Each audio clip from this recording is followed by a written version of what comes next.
Hello, everybody, and welcome to another episode of the Renegade Arcade, episode 13. We are focused on Mass Effect, a few other topics. Big news for the Legendary Edition came out this week, so we're going to be talking about that. With me here tonight, we have Tony. Yo, yo, yo, what's happening? Making his return. And Brock. I am Organoid Zero, and this is my favorite podcast on the Citadel. Tyler. Damn, I was going to think of something clever, but I can't do it. Because I stole everybody else's line they were going to say. There you go. He's just like, can it wait a bit? I'm in the middle of some calibrations. There you go.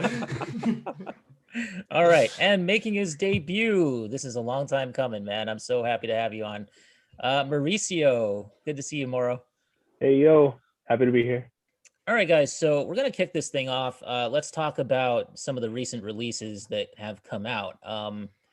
I think the big one for us, especially you and me, Brock, was that Werewolf the Apocalypse Earthblood game, which is so freaking wonky, man. Dude, one of my favorite video game people, Scott from What Culture Gaming, showed some of the camera angles and voice acting for that game.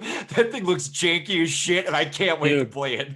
I mean, I played it. The best thing I can tell you about it is that it loads really fast. That's good.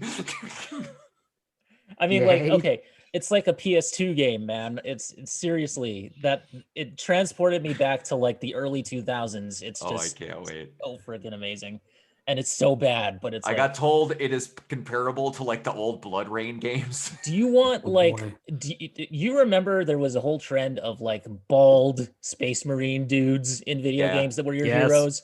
This is another bald guy, but he's a werewolf. So he has severe hair displacement issues, frankly.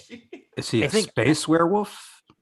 No, unfortunately not. Wasn't that the default though? And back in the actually still kind of is. Where either it's a bald guy or a guy with dark hair and cut short. Yes. But yeah. So that game, I played a little bit of it. I think I kind of enjoy it in a way. It's kind of like a guilty pleasure game. You know, it's one of those games where don't take it too seriously and just like turn it on when you have nothing else to do and you'll have fun with it. I feel like it's just Is it a full price game? I got it at a discount because I got it off Green Man Gaming, so I got it like 18% off, and I think it was like the special limited whatever edition. So it was maybe like $48 around there. Yeah, I was told the main character's looks are comparable to Matthew McConaughey from Reign of Fire. Yes. No. Yes. Yes, I wouldn't go that far. But that's too nice a compliment. It'll be something to do because I have to wait now because every freaking PS5 game I want to play keeps getting delayed, and May is going to be the busiest month of my entire life. Absolutely. Same here. I'm going to be playing that, and I'll be streaming Control. So those will be the two things that I'm doing since I finally got my room back and I can stream again. But I'm looking forward to having something old and weird because they don't make games like this anymore. That's like they don't try random beat 'em ups. Like, does anyone remember the God of War ripoff Ghost Rider movie game that was somehow surprisingly awesome? No, can't say I played that one. It was like Devil May Cry, but they tweaked the systems a little bit. And it was amazing. You had fighting scenes that played like Devil May Cry, and then bike scenes in hell that played like Road Rash. It was amazing. No. Road Rash, man. If anyone can find it on PS2, that game's fucking awesome. I would prefer Full Throttle, but I'll take Road Rash. I'll take Road Rash. Man, it's been ages. Okay, so another game that came out this week, Destruction All-Stars, which is free on PlayStation Plus if you have a PS5. It is not for PlayStation 4 because they don't care about us. But okay, so I saw the review that IGN did for this game, and it just reminded me of Destruction Derby, basically. Like old school. These guys are sitting there, they're telling you like it's like classics of the genre, like Burnout. And I'm like, have you never heard of Destruction Derby? What are you, 5? I don't know. It is a little weird because you don't actually start out in your car. Yeah, that's right. It's a little different in that way, which I think is kind of cool. They package it as like it's like a game show or something. It's almost like Rocket League. Yeah. Except guys out of the car. Yeah. But yeah, I mean it made me miss Twisted Metal and it made me miss Destruction Derby. But it is Destruction Derby, so whatever. Who owns the IP for Twisted Metal? I don't even know, man. Is that not Sony? Yeah, I feel like Sony has to have that IP. Yeah. How has the nostalgia just bank off not been paid for that? You want to feel horrified? They've made more Carmageddon games than they have Twisted Metal. Yeah, dude. Yeah, Carmageddon's still around. That Twisted Metal is like in the ether. I want a Vigilante 9, damn it. There you go. There you go. Wow, I remember Vigilante 8 from back on the N64. Yes, sir. There's actually like an article on gamingbolt.com that's like what happened to PlayStation exclusive franchise Twisted Metal. Oh, all right, then there you go. You guys remember Single Track? Good lord, Single Track. Holy crap. That was the developer. Oh. I haven't heard that name in so long. I don't know. I'm sorry. I'm just being. No, old. I've never. Then again, I was never a big Twisted Metal guy. Really? I was always around the time when that stuff came out, I was playing more 64. So I didn't really have the opportunity to play that much Twisted Metal, and I don't know. I was never really into that destruction derby kind of beat the shit out of each other with cars game. I don't know. It wasn't really my style, I guess, but.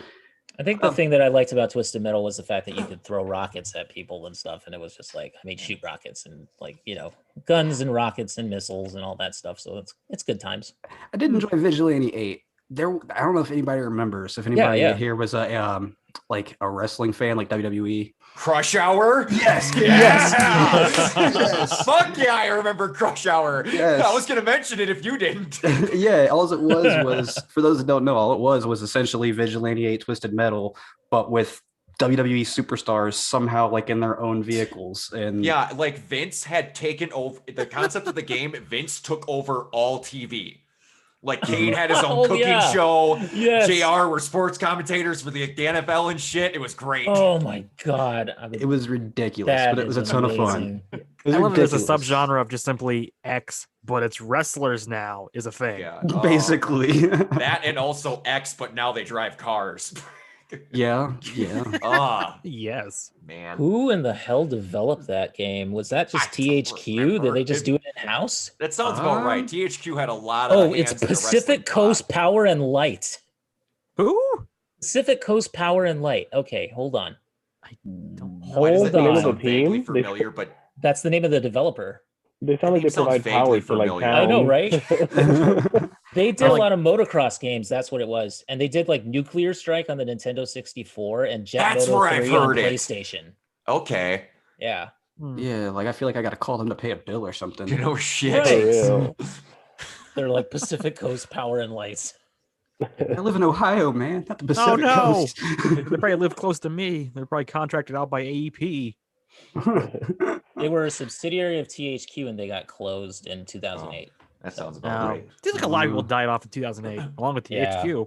They also did Road Rash 64. Speaking of Road Rash, nice. It was 2013. We went to THQ. Was that 2013? And they also developed a couple of games as locomotive games. Huh. So they were so bad they had to change their name? Yeah. Apparently. And one of them was for the Wii, and it was Destroy All Humans, Big Willie Unleashed. They did that? What? The black sheep of the Destroy All Humans franchise until the fourth one. Yes. Big Willie Unleashed. Oh, God. It wasn't the worst, even though it was weird that they got rid of half the voice cast. Yeah, that happens. I demand a remaster. Okay. Oh God, no! Please, we fight Colonel Sanders in Vietnam. I'm not kidding. That's actually the last boss. Wow. I love it. I love it so much. Okay. Also, they imply that Colonel Sanders' secret recipes of American troops. How did we get from Destruction All Stars to this? I don't know. Well, we went on a tangent. All right. One more before we hit the. Well, actually, two more. Blue Fire is another game that came out. It looks a lot like Zelda, but it's more platformer focused. So a little less with the combat, seems like. And it's got that art style that kind of mimics almost like a Twilight Princess / Wind Waker kind of art style. Kind of a nice little indie game. Looks like it's gotten some good reviews. Yeah, it's getting good reviews. Ooh, it's on. What game is this? Sorry. It's called Blue Fire. Blue Fire. Blue Fire. Yeah. Yeah. Ooh, it's on Steam. I got scared because it just said Switch there. Yeah. No, it's on Steam. Switch and Steam. For $17.99 right now on Steam. Oh, that's not bad. It does look cool. Graphics. Studios. The graphics look a lot like Wind Waker graphics. Yeah, that's fine. Very much so. Okay, apparently there are enemies. The footage that I saw, there was like no enemies in it, so I'd have to check this out. Yeah, main character looks awesome. I'm looking at the key concept art, and the freaking enemies in it remind me a lot of the random ads from Remnant from the Ashes. Oh yeah, you're right. Yeah, pretty cool character designs actually. Yeah, I like that. Yeah. And it's not up on G2A yet for cheaper. It reminds me of a Majora's Mask version of Nero when I'm looking at this main character. I can see it a little bit. You see that? That's cool. These graphics really do look ripped straight from Wind Waker. Yeah, they do. Like even the character models and stuff, but it looks interesting. I think I might have to grab that. Nice. It's cheap enough, so like it's one of those like modestly budgeted, like kind of a Yeah, it looks cool. Make the money off it. Get her done. And then Tyler, so you just played this Firebase Z, the new zombies map for Call of Duty, Black Ops Cold War. What do you think? Trying to formulate an opinion so far. It's certainly a lot bigger than the default map. I'm not surprised by that. They didn't throw any giant bullshit enemies at you yet that I know of. Apparently there's like 4 in this map. I've only gotten through 2. Ooh, man. Although it's gonna be interesting. Mix have never been mimicry has never been a thing for this series. So seeing like, oh hey, look, the drop is amazing. Oh, just bit my face off is not exactly the most pleasant of experiences. And it looks like and also the new perks, basically a mixture of just the 2 least favorite perks of the whole series, which is just Tombstone Soda and Who's Who. Yeah, which it's not particularly useful if you're doing solo like me. True. A little bit more, but if you're playing with a bunch of randoms, then it comes in handy because nobody's gonna pick you up. Absolutely. Do it yourself. Something I've learned from literally 10 years ago. Never rely on randos to try to revive you. The AI would do a better job. Yep. We're doing it live. Okay, so it's a good map so far, though. That's nothing to complain about yet. Although having to keep the power on by having to defend waves reminds me a little bit much of some of the annoying parts of Ascension. So we'll see. I'll have more opinion next week. Yeah, same here. Because they haven't done like the Easter egg thing as of yet. Oh yeah, that comes out tomorrow at like apparently 4 a.m. For some reason you can't do it on day 1. That means you can't even actually get the Wonder Weapon very easily. Oh well. They also patched a whole bunch of stuff and added in a couple of new supports. So you got artillery, napalm strike. And so, I don't see the point of getting self-revive anymore because if you have that new perk, you can just use that.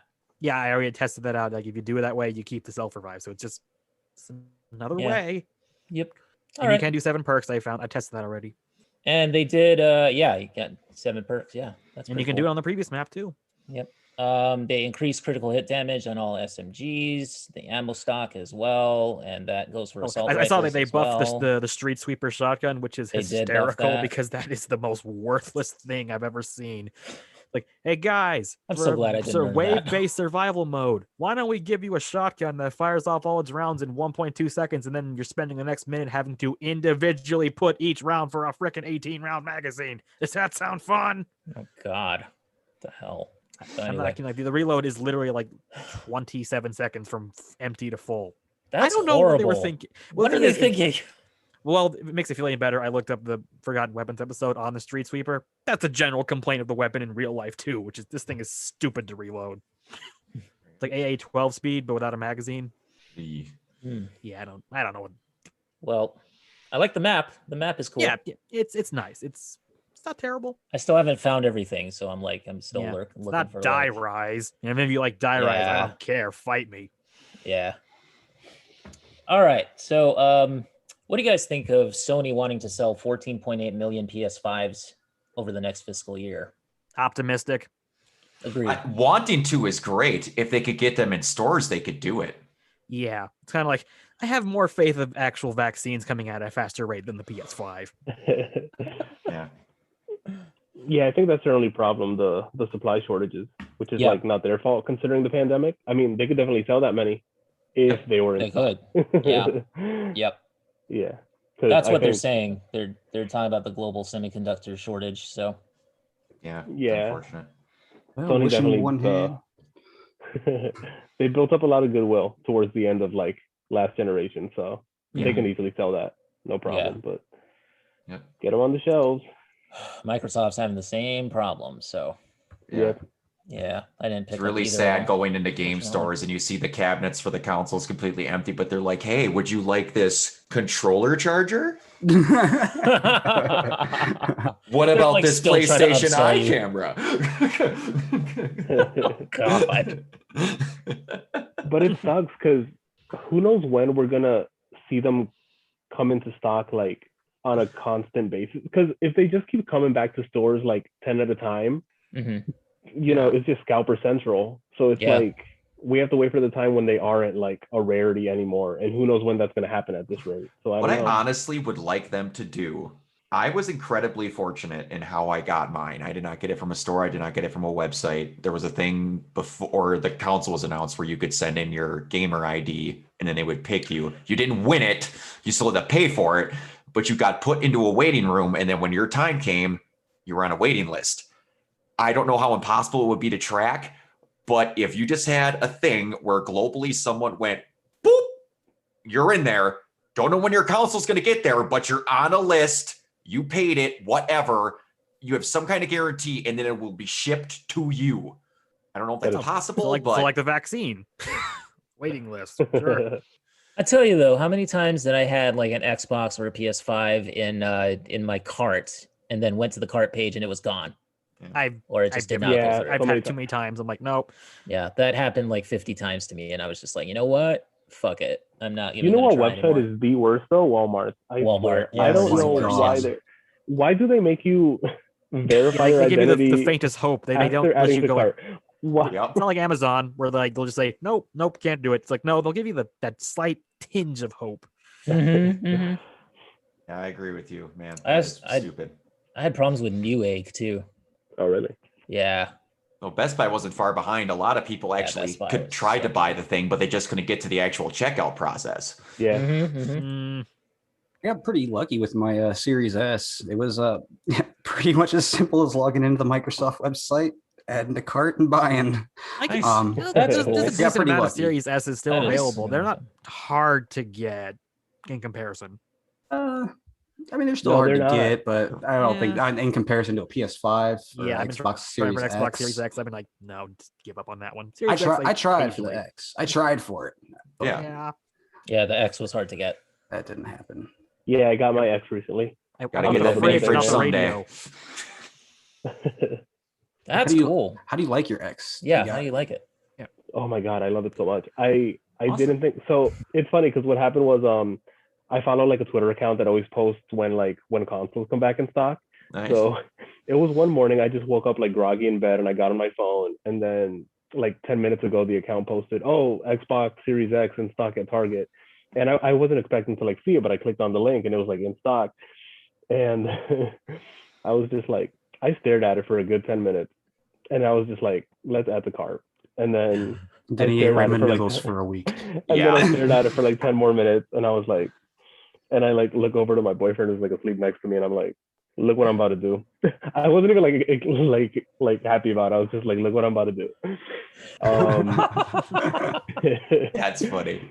No, but I ordered it and so it got here like in like 4 days, whatever. Oh my god. So I didn't think that quick resume was gonna be that big of a deal, but like it is, like 100% it is. And it's crazy. I've been playing Yakuza 7 and it runs beautifully on the Series X. Like I'm seeing animations that I never even saw on my old console. It's crazy. And then when you what was I gonna say? So I've been playing Spiritfarer, I've been playing Apex, I've been playing like a bunch of games. Nice. There was a point where I didn't touch Yakuza 7 for like 3 days and I had juggled like 6 games in between.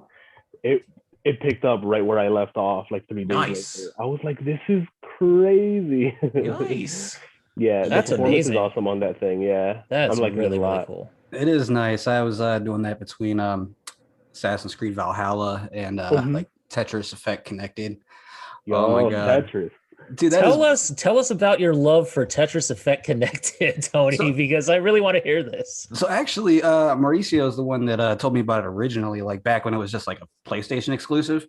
And then I was like, I don't know if I want to spend $30-$40 on Tetris.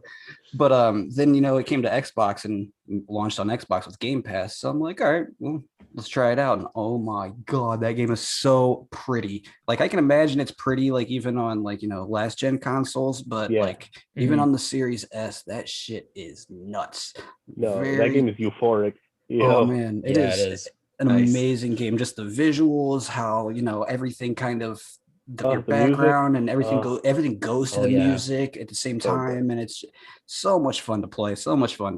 It was definitely in my top 5 games for Game of the Year. Like I know Game of the Year considering it came out on Xbox last year, but yeah, it was love it. You gotta love it when they take like an old franchise or an old idea and just kind of reinvigorate it, and it's like so much better on modern consoles and stuff like that. Well, it's like that's when the Battle Royale thing was a craze, and all of a sudden they're like, what about Tetris? It's like, huh? Tetris 99. But it works. Yeah, that was fun. But yeah, switching between Valhalla and like Tetris with Quick Resume was great. Anything else I pulled up too, because not every game supports it, unfortunately. But Valhalla did, Tetris does. Has there been like a determining factor that you can kind of tell when it's gonna do it or not, or is it just random? They have not said that. They haven't come out with a list of games, as far as I know, that actually take advantage of it. And there's no real indicator to say, hey, this game supports Quick Resume. And I think it might if you're like looking like in the store at the game, but like once it's in your library, I don't really think there's a way to tell. I could be wrong. No, so it's kind of like how like the list of like what games are backwards compatible. They're not going to tell you. You got to look it up.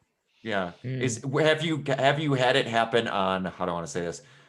Any games that weren't specifically made just for like the S and X? Because I'm wondering if it's like there's a cutoff where some of the games that are backwards compatible might not be able to do it. I don't think I actually tried. That's a good point, actually. I haven't tried that either. I've been playing a lot of newer stuff. Oh yeah, the other one I tossed in that mix was Cyberpunk back when I was getting at the time of day. Nice.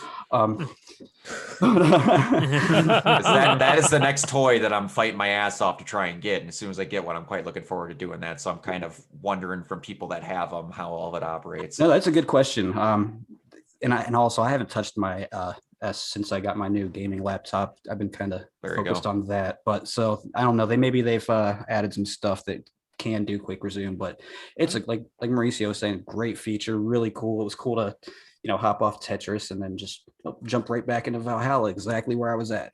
Nice. Oh yeah, it's an evolution of just the fact when you shut off the Xbox One doesn't kill the game. This is an evolution of that, and I love that feature back in the days of this. I'm sure I'll love it. Just I want it.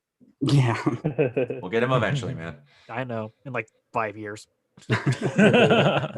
2 years from now, I will have my next gen console, or we'll be in the console wars fighting for them.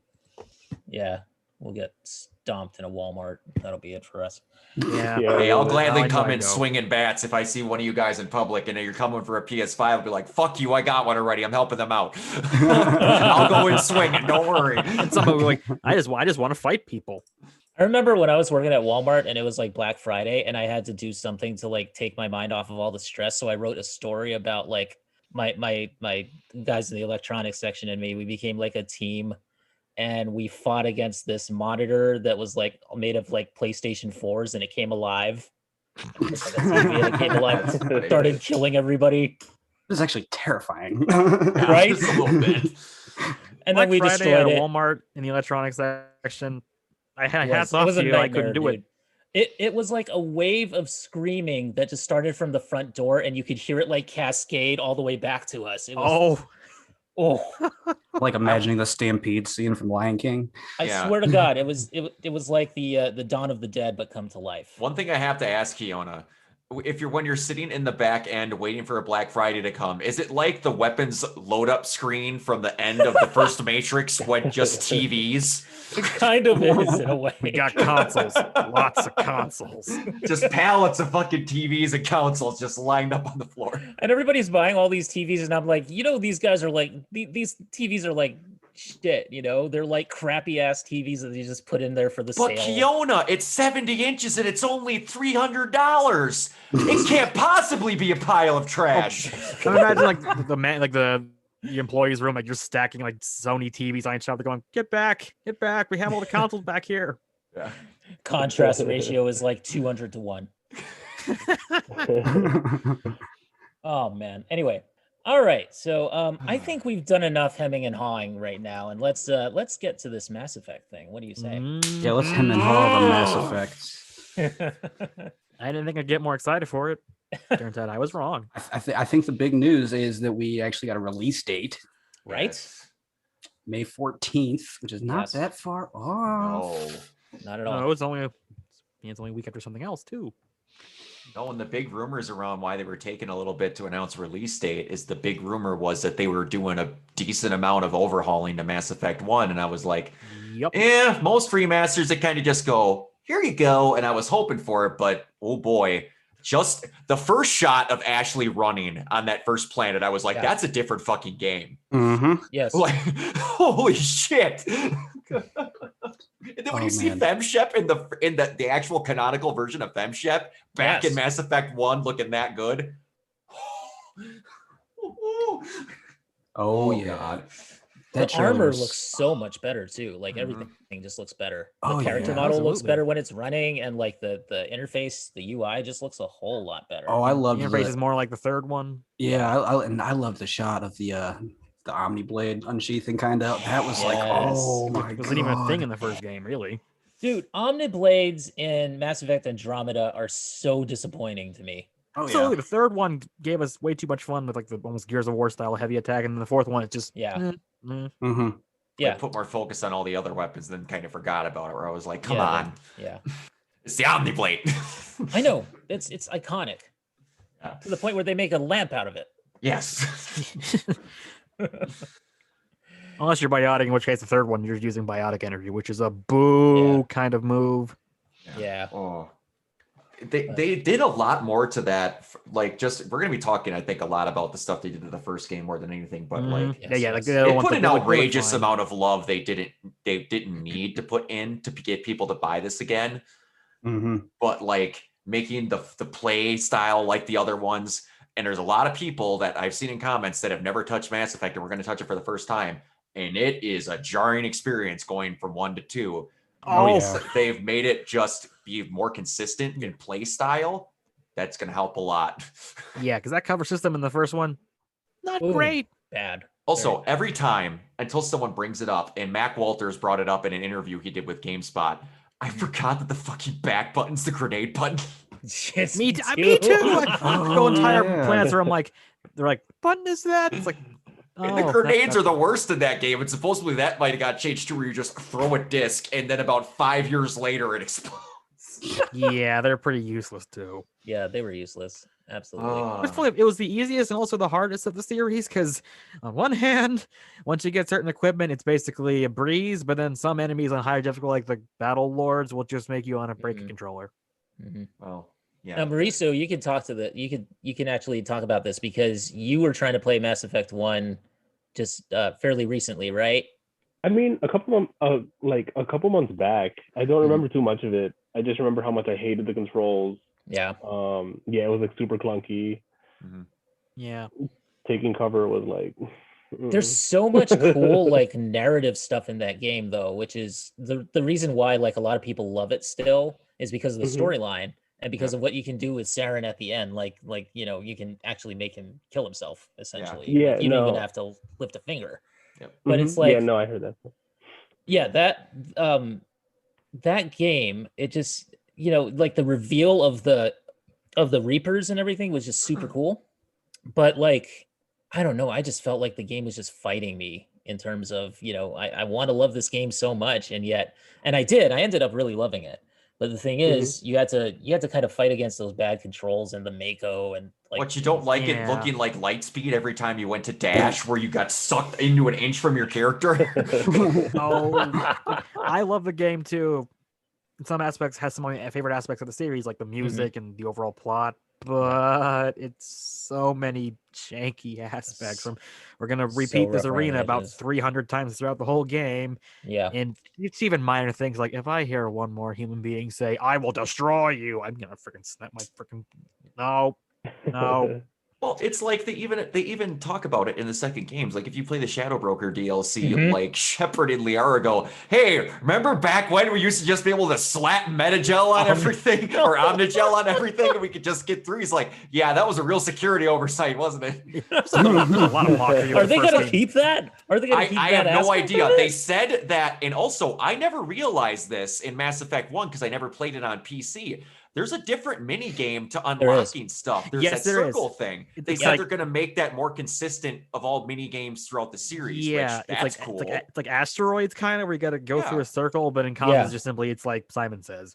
And I don't know if it's going to be different because they said the loot got kind of reworked to be a little bit better. I don't know about you guys, but I got the same pistol and sniper rifle about 600 times when I played that game, and I had a fortune of Omnigel. Yeah, that was the problem of that, is that the weaponry, every planet you go through, you basically get stuck with 200 weapons, and you're just going to sell it all because these things they go as quickly as a new iPad. Like they're worthless. You can't keep them for more than 5 minutes without getting something slightly better.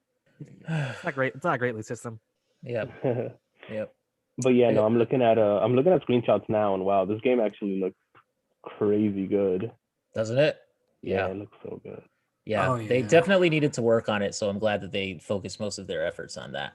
Yeah, I'm really happy that this wasn't just a case of slapping a coat of paint on it and calling it a day. Right. I just can't wait to get my hands on it. Me too. Did you mention elevators yet? Oh yeah, you can skip them. Yes. You can. Yeah, they said they brought the load time down significantly, and you could just skip it all. And oh man, that's wonderful. And that's on PS4 and Xbox One. Right. Like they're bringing down the load times on there. So I mean, just imagine what it's going to be like on next gen and on PC and stuff. It's just going to like give me no time for elevator talk. No time for that. The elevator talk did have some cool moments though, like some jokes and stuff. Yeah. So, but it's only like once or twice, and you never get it again. So it's doesn't last long. Yeah. And you mad times you got to go through the darn elevator to get to where you need on the Citadel every single time. God. Can I ask everyone their personal opinions? Sure. Yeah. Was I not the only one the first time playing Mass Effect that got horrendously lost almost every time in the start out going through the Citadel? Oh my God, that was it took a long time for me to get the actual map down right. Yeah. Yeah, first, you were right. You're not alone. Okay, thank God. I also I remember the opening mission on the Citadel goes on way too long. You're stuck there for like 3 hours solid. Well, you get like half your team there. I know, but like that, you could cut that down a little bit. And okay, gotta go over here, gotta cut this down, please. So Mac Walters also said that they're going to do the overheating mechanic. They're not going to do thermal clips for weapons. That's fine. That's okay, I guess. I'm okay with it. Still doesn't make any sense in the rest of the plot series where they just cut that out. No, it doesn't. But unlimited ammo. Sure. In a way. That's still another excuse. Like, but we can put more rounds down if it's actual clips instead of unlimited ammo. This does not understand how logistics work. It is slightly a bummer though that they were not able to get Pinnacle Station in there. That does. Are we? No. It's kind of a bummer. It's kind of a bummer story about like how they can't do it because the source files the code corrupted and stuff. Yeah, that is a shame. But has anyone actually played Pinnacle Station lately? It's kind of awful and kind of broken. But it's part of the experience. It is part of the experience, and like Tony said, it's a sad thing because. Not that they don't want to, they can't. Right. Yeah. That's what sucks. I know, but it'd be a bigger loss if that was Bring Down the Sky, because that one was great. Oh, yeah. But yeah, they said they put significant amount of time trying to get it to work and everything, and it just wasn't happening. That sucks, though, that they weren't even able to do it, because it's like, apparently that was like outsourced too to a different developer. Yeah, that makes sense, because the original was kind of slapdash. Heck, you could say the arena thing they put in Citadel and Mass Effect 3 is basically Pinnacle Station, but better. Yeah, that's what I was thinking. I believe that's the reason why it also wasn't on the PS3 version. I believe it. Yeah, it was PS3 not. version. No, it was not. Yeah, when they released it as the trilogy, right? Because Never Mass got Effect 1 originally was an Xbox 360 exclusive. That's right. You didn't even get the first game until after Mass Effect 3 came out. That's right. Yeah, so people just had to play through the comic, like the interactive comic The old thing. Genesis comic. Yeah, Genesis. Yeah. If you had it on PS2 or How many people PS3, got stuck with her, not Reeve? I feel so bad for you. Oh, That is true. Yeah. But yeah, it's getting all the other DLCs except for multiplayer and except for Pinnacle. Yeah. And they explained that readiness works in single player, so that's fine. Yeah. I'm sad about multiplayer though. It's a shame. I really am. That is a shame, but I get it. I get it too, but I just luckily the servers are still up for the original, so you can still go back and play it on the original Mass Effect 3, so that's cool. And they'll have another version of multiplayer up they for will. 4 and And you still have Andromeda. Yeah. I'm just like, we're lucky to be getting what we're getting. Yes, exactly. How long have we been talking about and wishing about this? Right. Yeah. Even something as minor as the character models are more consistent, because if you look at Ashley in the first game and the third game, it's like, are these even the same person? Exactly. Yeah. I think BioWare needs this win. So yeah, they really need it. And this after Anthem, And a remaster of that trilogy is the if you just put the work in, is the easiest layup of good fortune ever. It really is. I don't think even put this much effort. You could still make a ton of money with even less effort. Not complaining. Yeah. So what are they changing with the Mako? They said they just got less clunkier controls. From what I understand, it operates more like the Nomad from Andromeda. I'm cool. That's a good thing because the Nomad actually fine. works properly. Yeah, the Nomad was good. I just wish it was something kind of like the Halo Master Chief Collection where you could click a button and it operates like the old Mako. Go 190 degrees up a cliff and then just bounce all around like a bounty castle. I kind of love that, but I know why it's terrible. But the Mako also looks slightly different. If you watched when they switched it, the jets are up a little bit higher, and it's got a little bit of detailing on the side that's different. It looks a little more like the Nomad. It does. Yeah. Again, it's fine. And you actually have weapons on it, which is the cool part. Yes. The other vehicles in the Mass Effect franchise have never had weapons, I don't think. Kind of hope the weapons work a bit better, because there was a weird quirk with the Mako where the machine gun was both too accurate and the cannon's too inaccurate. It's a bit of a weird. I can't think of what it's called. What was the name of that thing? It's that little bouncy jet thing. Yeah, the bouncy jet. Yeah. the from second one. I can't think of it. Where you did the weird charge up the circle missions with. I can't think of what that thing's called. Those are the worst. What was it called? Mass Effect 2 V. There was a whole joke about it in the Citadel where one was Team Hammerhead. Hammerhead. Yeah. Team Mako versus Team Hammerhead. Doesn't get why are we Hammerhead? That thing sucks. I think, isn't there even a scene where it's Vega arguing their own stuff? It's I think isn't there a scene in the third one where Vega's arguing with Steve over I think the Mako was a better vehicle. He goes that thing handled like crap, and he's like, yeah, well your Hammerhead falls apart like crap. Oh yeah, there was that, and then that was an entire argument while you were shooting at people in the Citadel. Yes. Well, the Citadel DLC anyway, I should say. Everyone else we've been talking about, I think. Citadel DLC, man. That's my favorite DLC right there. Now, I have to ask you guys, do you think there's any other little touches that they might have redone in the game that they're not going to mention in this trailer? Like a few Easter eggs or something? I thought of something maybe they actually just pop in an actual Tally face reveal versus that stupid picture. No. Little things like that, because that would be an easy source file to just go, boop. I would love it. I think it's I'm not going to get my hypes up. I think it's possible for things like that, but I don't think that specific thing will happen. But I do think that there's probably a couple things in there that are oh man. Now, if they did fix that, that would be chef's kiss. Yes. But I don't think all of a sudden everybody who loves Tally would just be like, oh my god, this is amazing. That would be me. Also, they didn't mess with any of the romances, so apparently Caden's still straight in the first game and then bisexual in the third one. Yeah, I saw a report recently that supposedly Jacob was going to be gay in the second one until that big uproar happened. He was going to be gay and Miranda was going to be bisexual. There was actually a lot of switching of sexuality to these characters. And Jack was going to be a lesbian, which makes sense. That makes more sense. That makes so much sense. So much sense. Yeah, the weird thing is their press release was like, we just changed it because the world wasn't ready for this and they're probably still not ready. I'm like, what? Oh, they're ready now. Yeah, I saw that. And that just came out as news like not too long ago. No, it was like very recently. A couple weeks ago. Yep. Yeah. Very strange. I feel like we're all ready for that now. Yeah. My romance was FemShep and Liara. Yeah. Throughout the whole thing. I mean, I know that's Caden. like the default, but it works. Can you guys believe the romances that are going to be possibly in Mass Effect 4 now that we're getting what kind of crap people are into? Oh my god, Hanar romance. Post cyberpunk world. Cyberpunk and Resident Evil giant vampire women. Oh yes.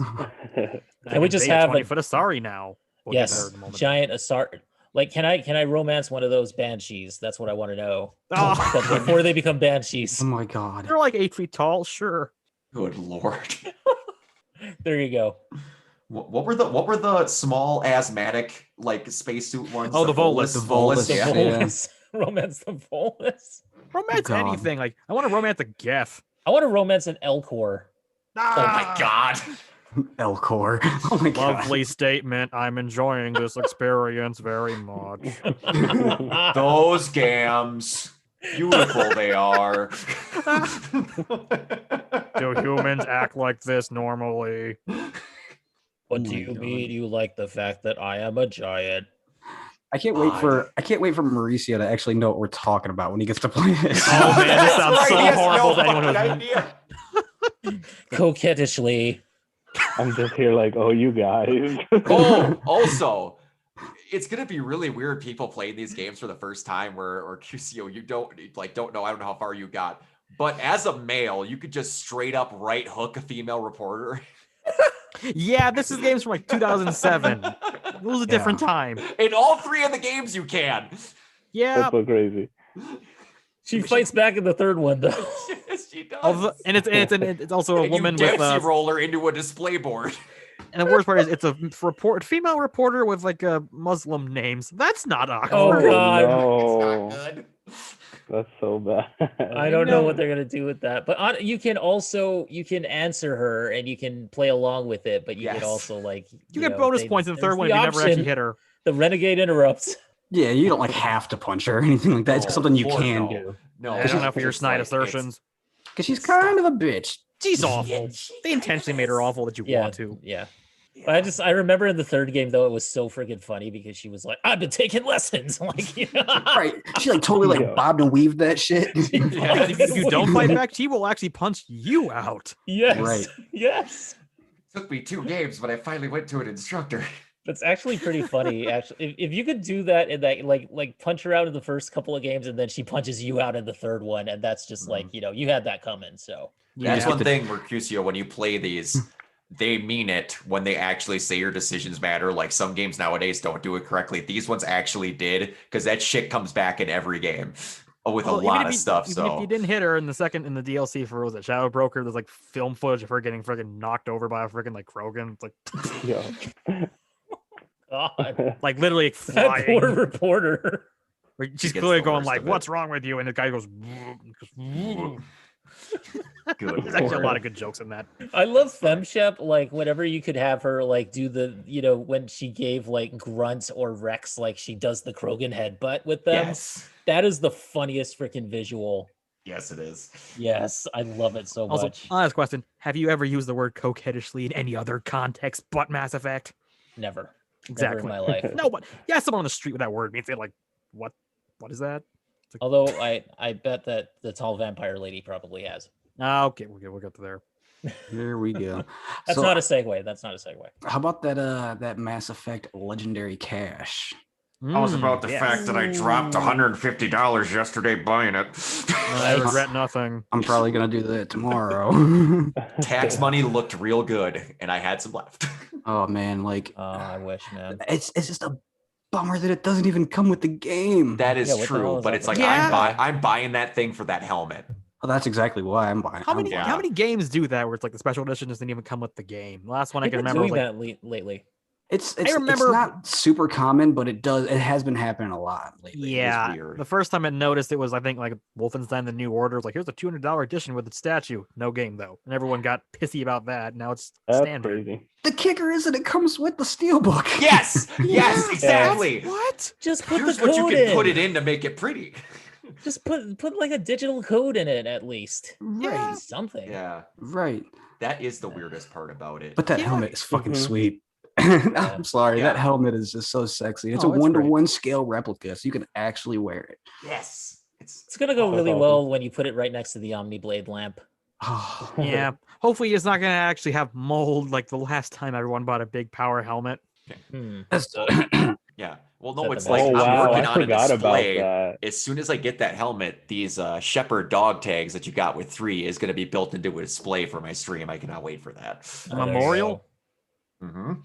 I like the way you think. I posted that picture earlier today. Man. Oh, man, that got me. Go. I saw that. I even commented on it, I think. Yeah. Yes, you did. That might be my favorite quote of the entire game. Oh, yeah. That was him and Garrus. That's a great quote. I couldn't narrow it down. Too many good ones. I'm a fan of that the canvas art prints you get in that cache as well. Oh yes. So stuff. Those look pretty sweet. And what you get like the morality spinner pin for Paragon Renegade, and then an N7 acceptance letter. That is really cool. This is Renegade pop culture. Anybody who does Paragon, I'm sorry. Right. You mean like 98% of the people? That was the weirdest stat I ever saw. This ain't Paragon pop culture, man. 95% of like people who played it apparently played Paragon. I was like one of the stats that came out. Like That's my ridiculous. first time I Ridiculous. did, but because that was the first time I played a game where you had a lot of decisions like that. The first time I did, because me as a person, I honestly felt bad. But then as I started to play through with FemShep and I got to realize how much fun it was being an absolute bitch, it was great. It's the best. Jennifer Hale just plays the hell out of it. Like there's one scene where you have a guy in the elevator or against a window when you're going to get, I want to say Thane. He's favorite. like, Shepherd, you're dead. I got better. And you kick him clean out of a building. Yes. Weird thing is, I'm pretty sure that triggers more guards, so it's actually the wrong choice to make, but I don't care. Oh, you mean where she replaces? No, because if you don't shoot him, he just walks away and doesn't contact anyone, so you're actually fine. But if you push him out, all his friends are like, hey, he's up there. Yeah, but still. Who cares? It's a great scene. More fun. Way more fun. Mauricio, what are you looking forward to since you got to see? Yeah, Mauricio, what are you sorry. So when you get this thing, what are you gonna do? You gonna skip one? You gonna play through one? Well, yeah, because I remember I was talking to Tony, and I guess so I guess because I just did not want to work my way through one, considering how it was playing. But I guess if there's like a DLC you can get where you can kind of make the decisions that carry over onto 2. Yep. I think like an interactive novel or something. I don't know. Yeah. So I was kind of just so I was just gonna download that, make those choices, and just move on to 2 or 3. But I never got around to it. But I mean, now that Legendary's coming out, I think I might just cop that and make my way through all 3. Yeah. Good choice, man. You got to see Saren. Gotta see Saren. Great character. I can't wait to see how creepy he looks when you actually get to see that spider form in HD. Oh my god. Yes. Yeah, definitely at least give it a shot, because if not, you're missing out on one of the coolest villains in modern gaming history with Saren. You know what? Statement. Okay. Also, one of the best scenes of all time with the scene where you meet Sovereign. Yes. I want to see what that scene's gonna look like, because you already see that his design's a little different. Yeah, they changed Sovereign's design up a little bit. Mm-hmm. It looks sweet. Yeah. Do you guys like or hate the decision to kind of rechange some of the lighting in the stuff? I know what you're talking about. Like that one the one that a lot of people were talking about was Nova Prime, right? Yes. Yeah, Eden Prime. Yeah, Eden Prime. There you go. Yeah, it looks less apocalyptic. Where you see the Reaper coming down. It used to be like red. It used to be like the red electricity looking, but now it's more That's like cool. You see the whole like sunset and the whole vista and stuff like that. Yeah. I mean, it looks nice. I think I'd have to actually see it in action to first, but I mean, it looks great. It looks nice. At first glance, the mood change is a bit drastic, but then you look at the Pharos one, and Pharos looks a lot better, because now it actually looks like a colony under war. Yeah, it does. And they probably did that for consistency with certain stuff, with how they're probably redoing graphics. I bet there was a decision made where it would look kind of janky if they Prime in the third game looked pretty different, so I think it's more in line with how it looks in Mass Effect 3. Yeah. I wonder if some of the powers from multiplayer, like some of the biotic abilities, are going to become available in Mass Effect 3. It's another thing I was going to mention. I'm so fucking happy because it pissed me off in Mass Effect 2. Now you do not have class-specific fucking weapons. Yes. Oh my God, that pissed me off so much in 2. Oh. Yeah, it made it so that some combinations of the game are nigh on unplayable. Well, it was like, you can't get a substandard rifle unless you were a soldier. Yeah. Making sense. You want to start machine gun only? Screw you. Yep, and that's why I always played as a soldier, because I wanted to use the assault rifle. Yeah, it was stupid, but thank God that got rid of that. Yeah. Yes. Engineer is now fun. I was an infiltrator, so I just used sniper rifles, and that was pretty much my thing. Yep. Yeah, that's okay. I still had fun with it. Yeah, but are a lot of there were people even complaining about that too, though. Like they're like, really? Well, now you're what? They were like, well, now you're making it too much like every other game where you're just not real, or choosing your class doesn't matter. Yeah. And, oh God. Of course, this was over on Reddit. So of course. Oh yeah. But there are those people. Well, it's like your stats are still going to be the same, I believe, for everything else. You just like your weapons. And if you're that concerned about using biotic powers, you shouldn't care about the weapons that much. Right, exactly. Yeah. Like here's my thing though. Am I going to be able to rock Annihilation Field as Shepard? Because I don't think you could originally. I doubt that they're going to make any kind of big changes like that. I think that would be. I mean, that'd be nice if they would do stuff. That'd be like awesome. That, but I'm not counting on it. That's more of a drastic change, I think. Yeah, they would have to add in the system and all that. So right. Oh, wait for the podcast we have after we've rushed through it and we notice all the changes. Yeah, true. Guys, I think they changed this. Yeah. I really want that though, because I love Annihilation Field as a power. That's pretty cool. Yeah. Also, probably the music's a little bit different now too. Yeah. I wonder. Yeah. I know Mac Walters said they did some about in Mass Effect 1, they did a little bit of changing in that. Yes, they did some changes to the music, which is I'm curious because that's my favorite soundtrack of this actual series. Yeah. Well, give or take Suicide theme. Yeah, Suicide Mission was good. Yeah, that one's great. But I think the ILO's theme is maybe the best track from the series. It's up there. Man, I've been like debating myself because this is making me really want to play, but I don't know if I want to play or if I want to wait. I say wait. I say wait, but I also want Yeah. I want to play it so badly, but I also want to just wait. Maybe I'll just play multi. I'll just jump on there. Just play ME3 multiplayer. Yeah. And then hate those Ravengers. It's man.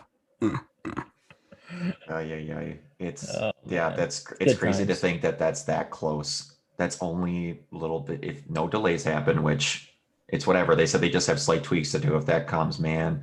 Just over 3 months. Nuts. Easily my most anticipated game right now. I don't care if I've played it a billion times. This is my most anticipated of the year. It is up there with Horizon and RE8 with me, and that's saying a lot. Yeah, it's up there. So, okay, let me see if I can phrase this right, because Mauricio, I don't know if you can answer this question yet, because since you haven't really played through it, but like, who are your go-to crew members to take on missions with you? Who do you guys think? I don't even remember who I got. I spent like 4 hours in the Citadel trying to navigate that damn thing because I kept getting lost. And then it's not your fault. We all did it first, believe me. I liked I don't even know if I'm making stuff up anymore. Did I get Garrus? You probably got Garrus, yeah. He kind of had like a grayish face with like a light indicator on the one side of his head. And he wore blue armor. Yeah. Mm-hmm. Yep. Also known as the GOAT.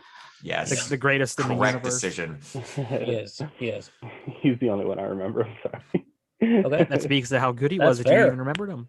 Hey, if you remember Garrus only, that's good. What about everybody else? Who's your go-to? Garrus is definitely up there. I gotta go Tally just because I romanced her, but Rex is always fun to listen to in Mass Effect 1. Oh yeah. Rex is good. Man, you get good options with everybody. But once we got into, I'm just trying to think of the most bog standard way to get this, because you have most of the people available in 2, except for a couple.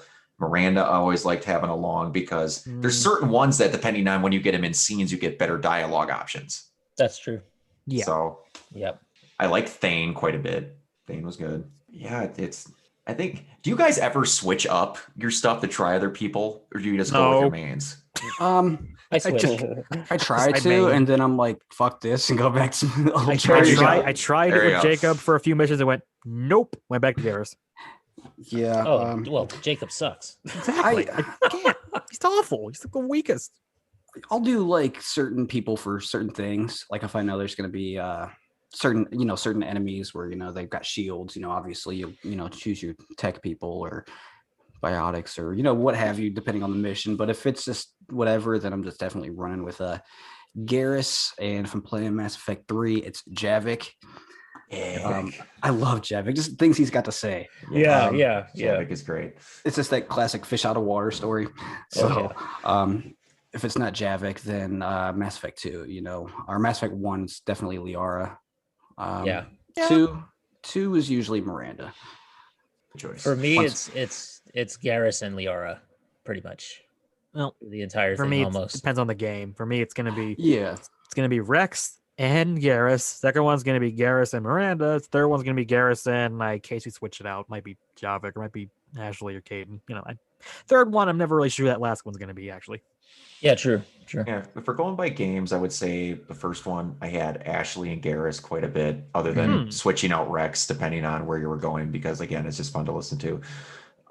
2, Thane, Garrus, and Tally, switching intermediately, and then in 3, I actually kind of like James quite a bit, and then switch between Garrus and Tally. Really, and if I romanced Ashley, I would put Ashley. Just Tally is one of my favorite video game characters of all time. And then Garrus, you just can never go wrong with Garrus. So absolutely. Yeah. Tally's my backup character. Yeah. Definitely. Yeah. I would say like Grunt in 3 was also one of my backup characters. You see this second one, so many good people in the second one. Yeah. Are we so wait, Brock, are we fans of Space Freddie Prinze Jr.? Yeah. Oh God. I liked him. He was a little bit over the top at points, but like the points were just like one James Vega. I'm like, all right, Freddie, calm down. His highlight for me was the I do 172 push-ups or pull-ups, excuse me, that pull-ups. One. And then you go and you do it and you beat him in the Citadel DLC. After like 20 minutes of just going I was gonna say that takes legit like 18 to 20 minutes. Oh, I hope you get used to those sound effects for Paragon and Renegade. Yeah, they do it every time. It's like Grunt is the highlight of that whole DLC for me, though. It's got to be Grunt. Yes. I don't know. Rex is pretty great there too.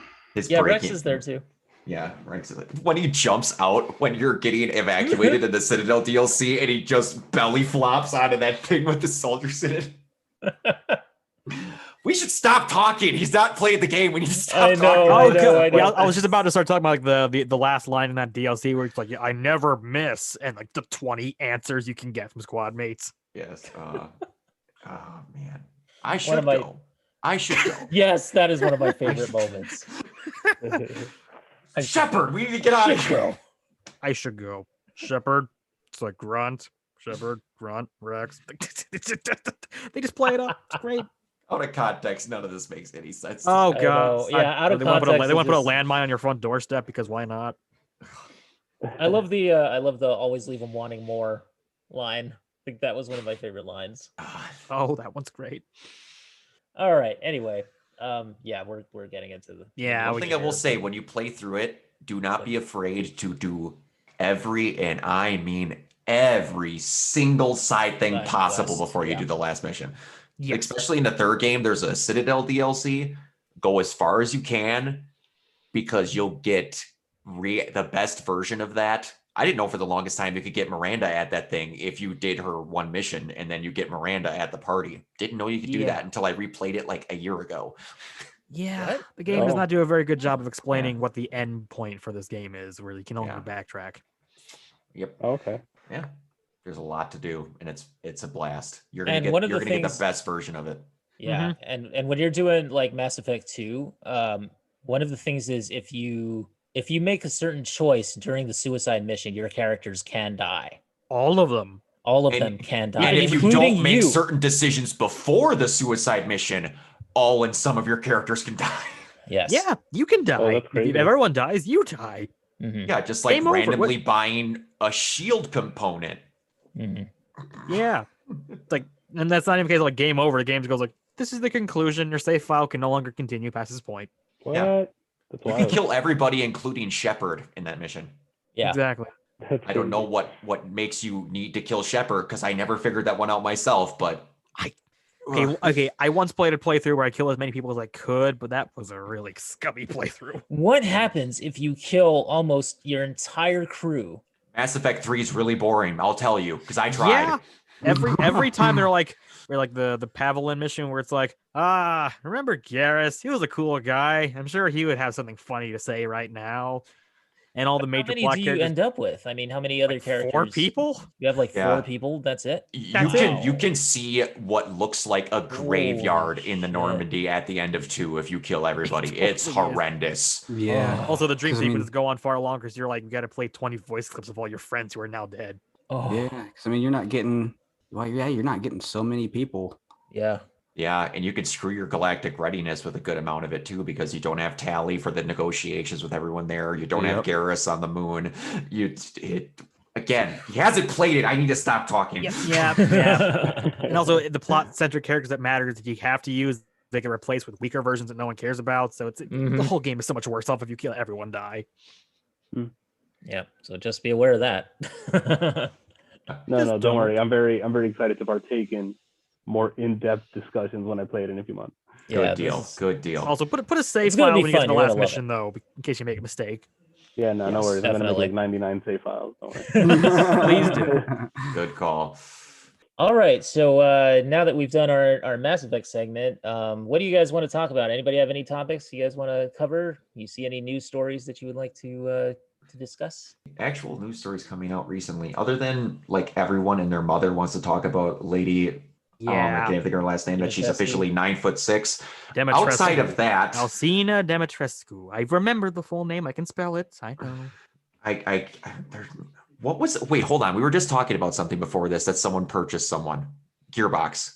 Yes. Yes, okay. Gearbox got bought out by Embracer Group is their name. What? I've never heard of Embracer Group. What is that? So apparently it's a Swedish company that basically the guy who started it is like he's like a bajillionaire, and he basically goes around and purchases like THQ Nordic and like a whole bunch of other companies like Aspire Media. And they basically own like the Metro series, Dead by Daylight, Goat Simulator. I mean, like all that stuff. An eclectic group of IPs. But essentially, yeah, right. But essentially, like, he doesn't really interfere with what they do. He So kinda just he just gives them kind of money? buys them up and then gives them, a cash infusion, and they just go off and just keep making video games. Apparently, this guy's like a fan of like video games. Or Oh, whatever that's Randy good. Pitchford does in his spare Which is good. time. That's good. Yeah, He right. he likes to do magic tricks every now and then. They might not be the greatest, but He's a lamer Mysterio. Let's be honest. hey, the last Gearbox game I played, well, no, that was Gearbox published, so I really can't say that. Godfall was published by Gearbox, so that was the last technical Gearbox game I played, which was still pretty fun. But Borderlands is their IP, and they're still going to work with 2K on the publishing side of things. So Cool. that's Mhm. not really changing very much. So like this guy, apparently he buys them up and makes them part of the Embracer Group family of whatever companies, and he doesn't really interfere with their business model. Can Judging by can what's this going on. guy buy? Oh man, the development team behind it just escaped my brain. Who made Dead Space? They're dead though, I unfortunately. know. Yeah, I get that. Visceral. Visceral.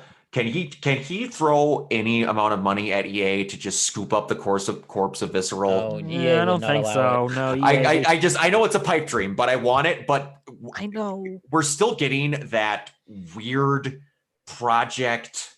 Oh, the game that the guy from the Dead Space writing team is making. That new one. I know exactly what We you're talked talking about that about. before. I think I know which one you're We talking talked about. about it last week. Yeah. I'm 30 now and my memory's going to shit. Callisto Protocol. Callisto Protocol, thank you. That was it. Yep. That thing looks awesome. Yeah, Yes. it really does. Yeah. But there's no money in the world that can bring them back. EA's kind of like a dragon. They just kind of hoard stuff. Even if you give them all the money, they're just gonna keep it anyway. Yeah. Hey, maybe if this Mass Effect remaster does well, maybe they'll at least do a remaster of that. Yeah, it could be. That'll Testing be the their next waters. thing. Maybe. It's ridiculous how like against remasters EA is. This is like extremely. This is like the one of the first, if not the only, one of the first ones they've ever done with Mass Effect. Yeah, it's got to be up there. With as much with as much as they like money, yeah, they're missing out on a lot. Yeah, I hope, and I don't want it to be consistent, but a lot of people are noticing what Capcom did with RE2 and 3 and going, hey, we could do something like that. I'm not going to say Capcom's the hero of the game of the year, but they probably are. When Capcom has their heads out of their ass and spends money, it is hard to compete with the shit they can output. Yeah. They've been out of their ass for quite a while. Mostly. Well, when they brought everything in-house, that's when they started getting their shit together. They're doing better than Konami. I'll give them that. Oh, don't even talk about Konami. Oh, there was a report the other day. By the way, we did not shut down our gaming division. Yes, we're just not making anything. That's worse. Because pachinko machines make them enough money, apparently. I mean, it's like poor guys at Konami that are making games. I'm like, no, you're getting paid to make pachinko. My favorite quote about Konami, and it comes up in my Facebook memories. I can't remember who the guy was that made it. Guys, I don't know what you're talking about saying that Metal Gear Survive isn't a stealth game. That thing dropped on shelves and nobody noticed. I thought you were going to say hit the lever. Oh, that too. Man. Hit the lever. Speaking of, can I don't even need another Metal Gear game. Can someone just please, at Konami, let someone make a Silent Hill game? Oh, yeah. The Silent Hill people have been depressed lately with all this talk about like Resident Evil Village, where it's like, we still exist. So wait a minute. Our series. Well, like they're filling the void with Evil Within, because the Evil Within is about as close as you can get to a Resident Evil Silent Hill merger. Kinda. Evil Within 2 is so good. Yeah. Yes, it is. That game. That was such a good improvement over the first one. Yeah, because I could not rock with the first one, but that sequel was like a major improvement in every single way. Absolutely. Would you agree with me? They had a better idea of what they wanted the game to be actually in the second one? Absolutely. That's exactly it. Yep. The grasp on the actual machine is better. They play by their own rules more. Yeah, no, the first one was just kind of like, we want this vibe, but we don't really know what to do. Exactly. And the second one was just like nailed everything. I was like, yes. Oh, so good. And they like overhauled it. They replaced like almost every voice actor too for everyone. Yeah. Yeah. Like I remember reading about that too. No, they went in with that one, yeah. Oh, yeah. Oh, man. So, I can't wait. the former Silent Hill composer, Akira Yamaoka, yes, he has said in an interview with this YouTube channel called AI Hub, I guess is what it's called. They were interviewing him about his work on the Medium, and they asked him if there's any other projects that he's working on, and he said, you'll probably hear something this summer to be announced. And I think it's the one you're kind of hoping to hear about. I hope so. The Lord of Spanish Guitar himself. I would love to hear something about Silent Hill. I would too. When was the last one? 2012? Curious. Was that when PT came out? No, that was like when 20, was PT? No. When was 15? PT? I want to say 2014. 15? And then the last one was it Shattered Memories or No, I think it was Downpour was the last one. Was it Downpour? Oh. I know. That was a long time ago. Shattered Memories was good. Downpour. Yes, it awful. was. Downpour was Downcoming. No. Downcoming, yes, thank you. My favorite thing is Downcoming. Oh man. Wow, man. PT. Homecoming and Downpour. What a like 1-2 punch into the grave. Well, it was 2015. PT came out in 2015. 2015. Okay, that makes sense because there's PT Easter eggs in Metal Gear Solid 5, despite it no longer existing at that point. Yeah. So, semi-related news. They have given a release date to the new Resident Evil movie. Yes. Yeah, they just don't have a title for it, right? Yeah, titled animated Resident Evil movie. No, I'm talking not the animated one. No, we're talking about the other live action one. The live action one. I think they're just going to call it Resident Evil. Probably. September 3rd of this year. Look, yeah, man, it's different from the. You can't do worse than some of the other movies. It cannot be worse. No. Yeah, it's different than the animated one that's going to be coming to Netflix. It's quite great. I think the greatest thing is Tom Hopper from Umbrella Academy playing Wesker.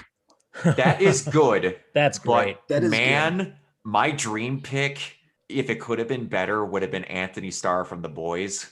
Yes. That would have been yes. That's so good. But I'm not upset about anybody that they've casted in that movie because it looked like they actually went, these don't need to be huge names, but they need to be like the character. Right. And a lot of them are like that. I'm so happy. Oh, tell me you weren't a big fan of Wentworth Miller as Chris Miller.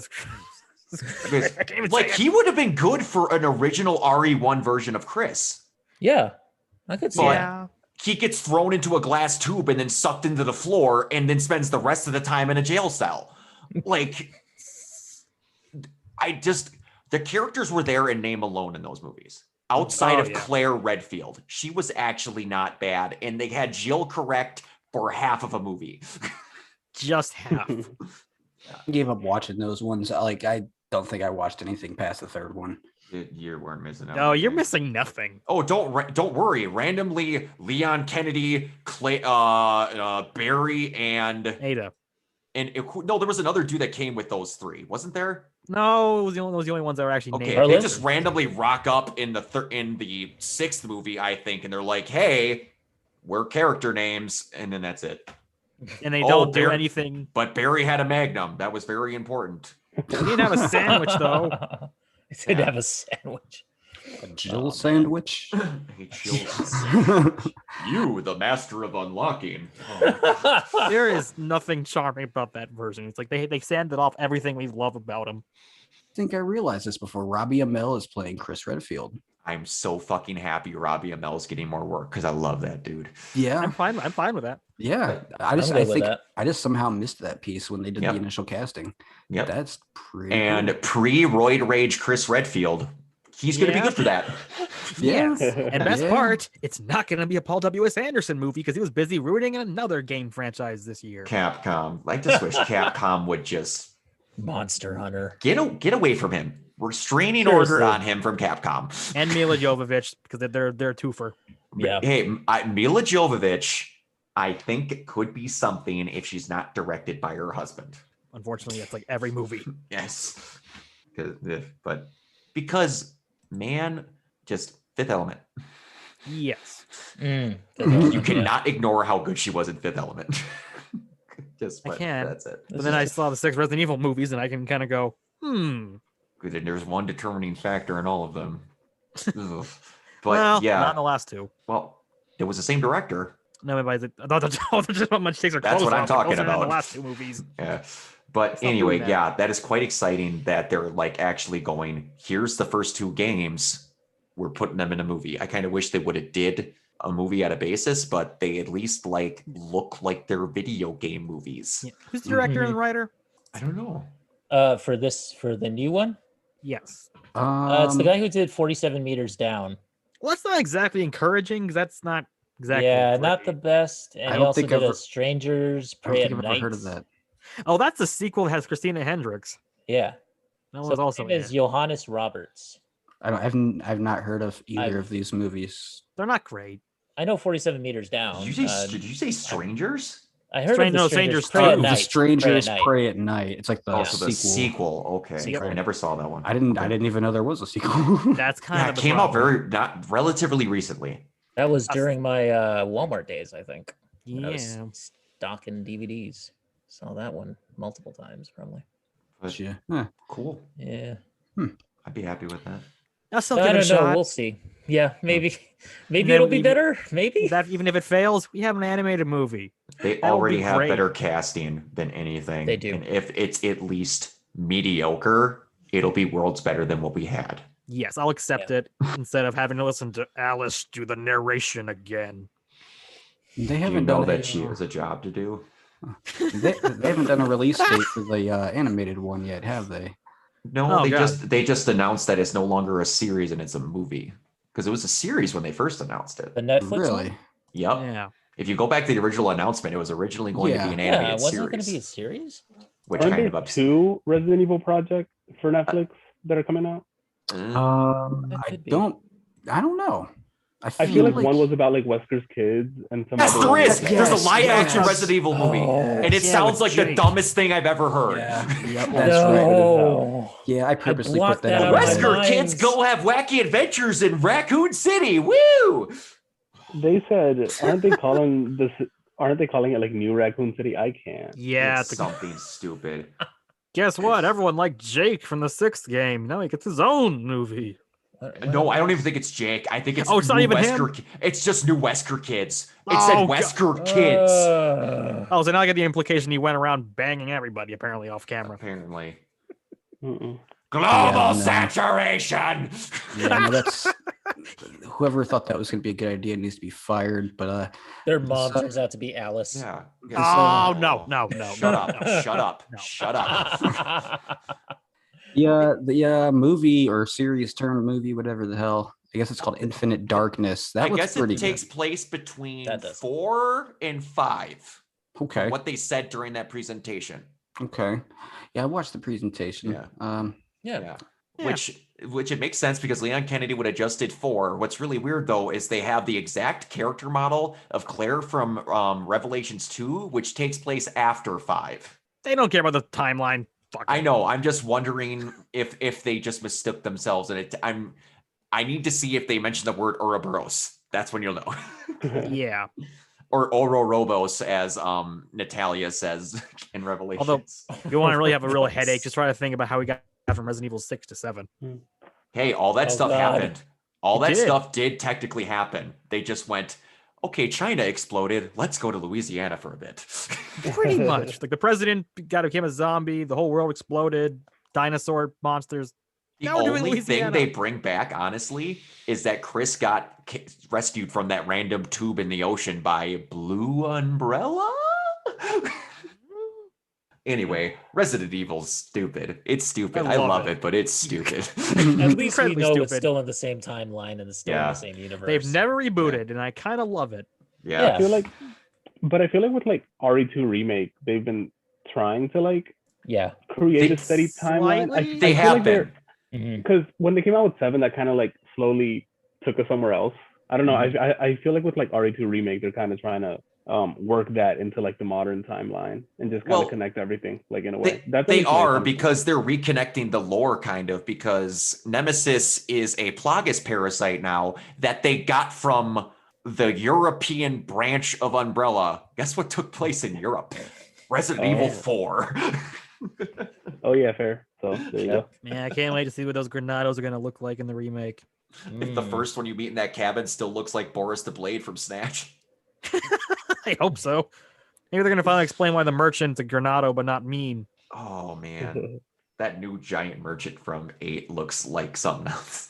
Oh my god, yeah, he's everything Yeah. looks so absurd in that game, and I love it. How it's So basically first person Resident Evil 4. It is. You have an attaché Therefore- case again. That makes me so happy. Yeah. It's like item management, merchant, European village, no zombies. Yes. The Duke got some love, by the way. He got a lot of love from Dual Shockers because they wrote I saw an that. editorial Yeah, cool. Which I'm quite he looking looks forward to saying nice. that saying that they love him more than they love Lady Dimitrescu. They're trying to spread the love. They're trying to get a separate thing out. Like literally. It's a good effort, but I refuse to spread the love. I'm sorry. There'll be You other don't see characters in the Mike- game we haven't met yet. That weird Peter Stormare looking Yeah, I think that's sunglasses gonna be. guy. I think that's gonna be your brother, the Heisenberg character they mentioned in one of the dialogue bits. It could be, but they said he wonder. failed to kill him in 7, which is weird. That is weird too. Yeah, It's funny we know so little, but also a decent amount at the same time. yeah. Yeah. All I know is my Xbox official Twitter did not market Duke as comparable to the controller and the console. They should. Yes. That was the They should do weirdest trend all week where it's like, here's all these respectable game studios calling out all their characters are going, they're as tall as everyone's favorite girlfriend now. Yeah. She's bigger than the Xbox fridge.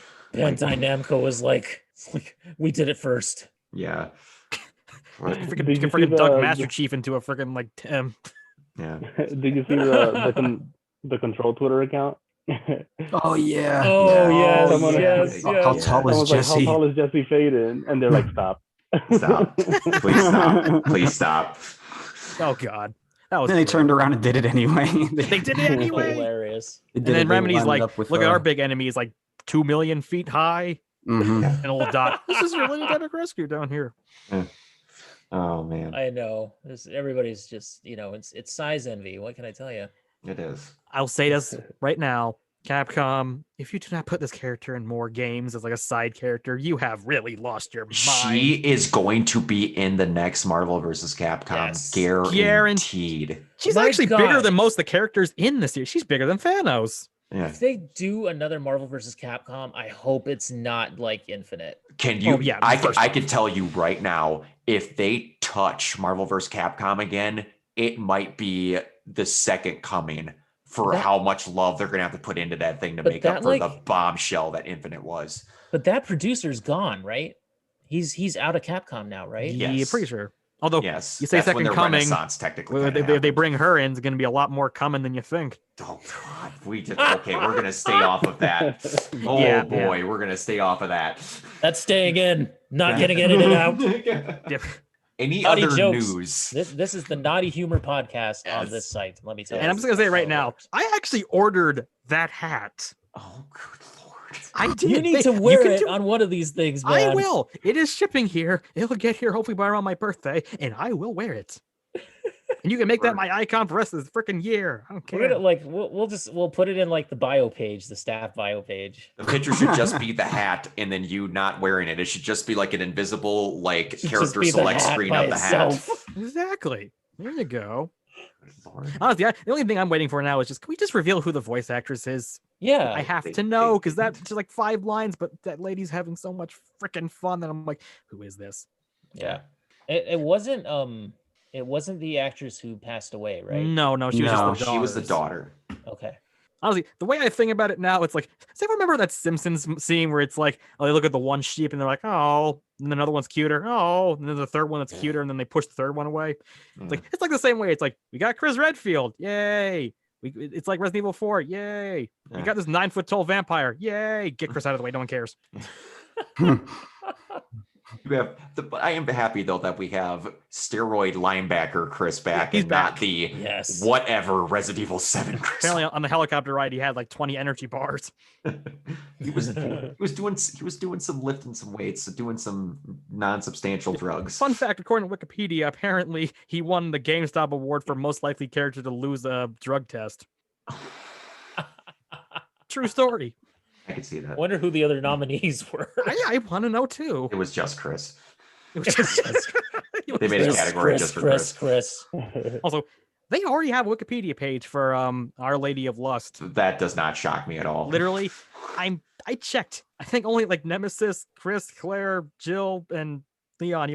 There's a Resident Evil wiki that has almost everything. Well, no, the but boulder Wikipedia, that Chris punches has a wiki. No, I mean like the official Wikipedia. Like the only like 4 or 5 characters actually have a Wikipedia page. Is this like character from this franchise, and then it's like, yeah, she has one now. The most interesting boulder in all the world. Boulder. He's not kidding though. There actually is a Wikipedia page for wiki page for the boulder. It's ridiculous.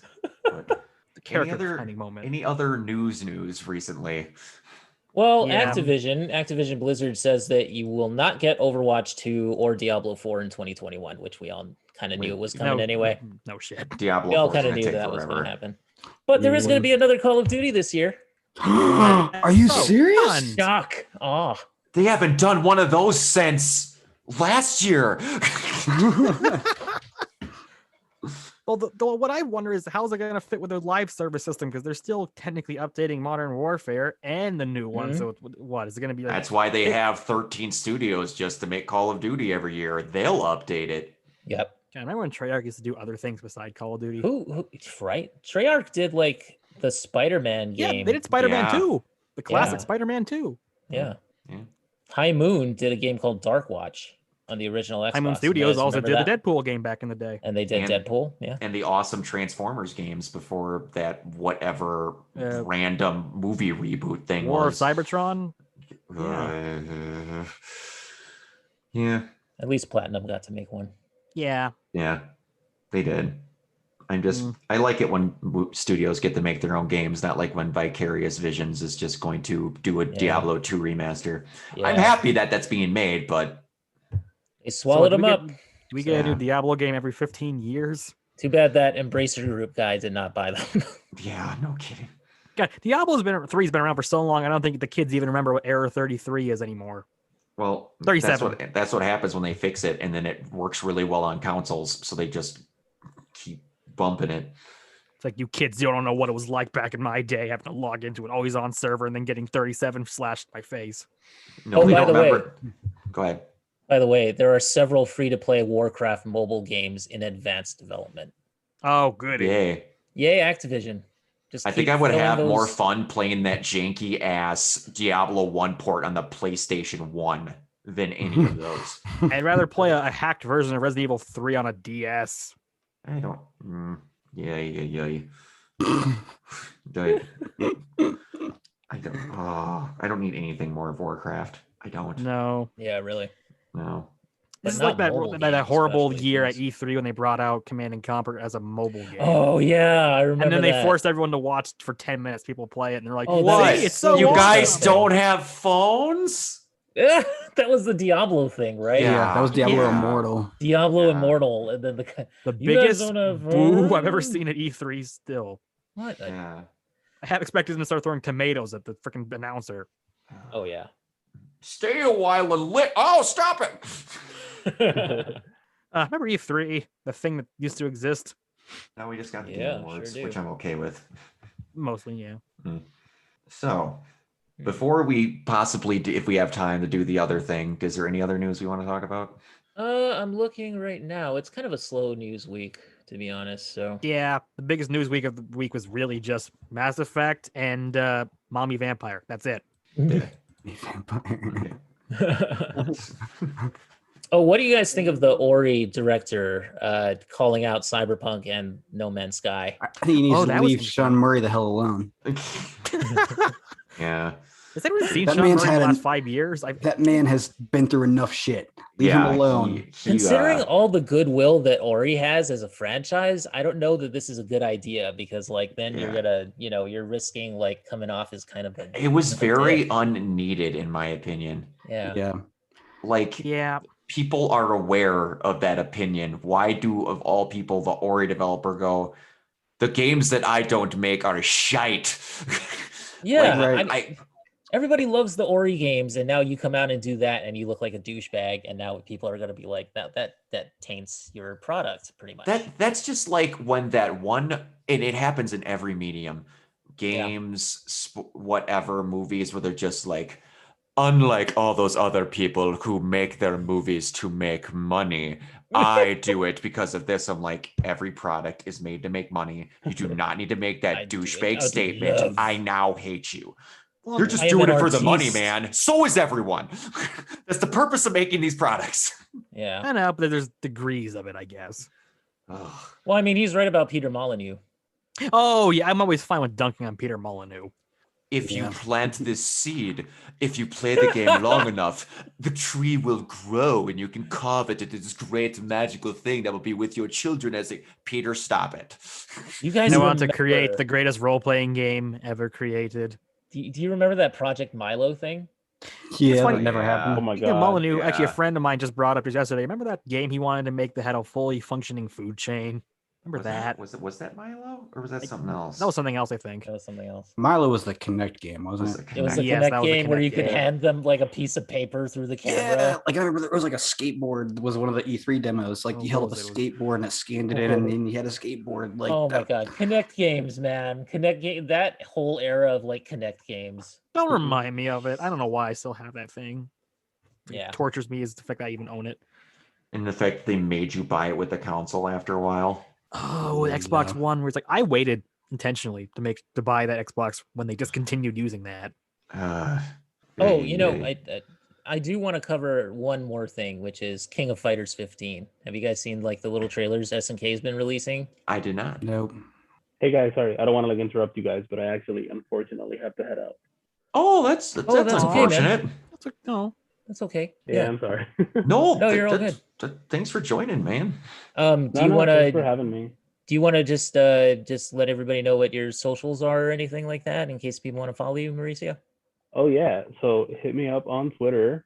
My Twitter handle is, hold up, because even I forget what it is sometimes. It's because he changes it so much. Nice. All right, relax. That's okay. It's Mauro in Motion. That's Mauro in Motion. So Nice. All right. yeah, follow me there if you'd like. I'm sorry I wasn't like super knowledgeable on like the topics we addressed today, but That's hit me okay. up next time. That's okay. I promise I'll brush up. Don't better. worry. You'll have many, many more times to bathe in the love of our vampire goddess. We have many more weeks till May. Oh man, it was just good to have you on, man. Okay, I'm so glad great having you, man. You're part of the family now, so you can come on anytime, whenever you want. No, I appreciate that so much. You're one of us now. You're a part of us and one of us now. Anyone who catches that reference, I'm gonna hate you. I'm sorry. All right, also, man. Okay, bye. We'll see you later. Have a good night, man. Yeah. Have a good night. Hey, Okay, guys. I checked the game. It was BC. That's what it was called. It was Peter Molyneux's BC. Oh my god. You're right. Where it's like, we'll have a fully functioning food chain with like tigers and dinosaurs. It never happened. Oh yeah, I remember that. Jeez. What the hell? That's mostly his entire career, is promising the world and giving you nothing. But yeah, okay, so King of Fighters. Have you guys played King of Fighters 14? Has anybody played that? No, I have played King of Fighters in the past, but it's been a while since I've kept up with fighting games. It's their first 3D fighting game in the King of Fighters franchise, and it looks like shit. Oh, really? Like seriously, it looks like shit. King of Fighters 15? Just graphically, King of Fighters 14, I mean. King of Fighters 14. Like shit. But if you look at King of Fighters 15, so much better. So much better.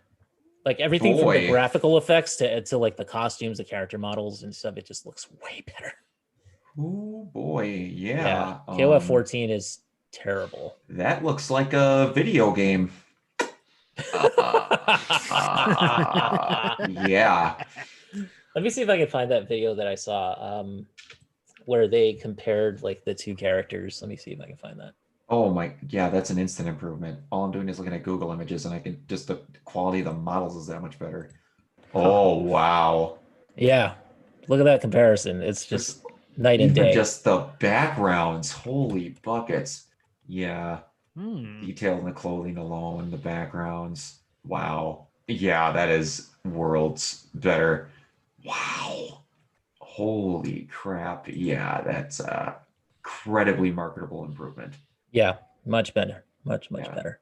It looks like it's a different game series. Like the one on the left looks like Blaze Blue. Right? Yeah. Holy crap. Yeah. Wow. 3D Blaze Blue. Yeah. Yeah. Wow. Nice.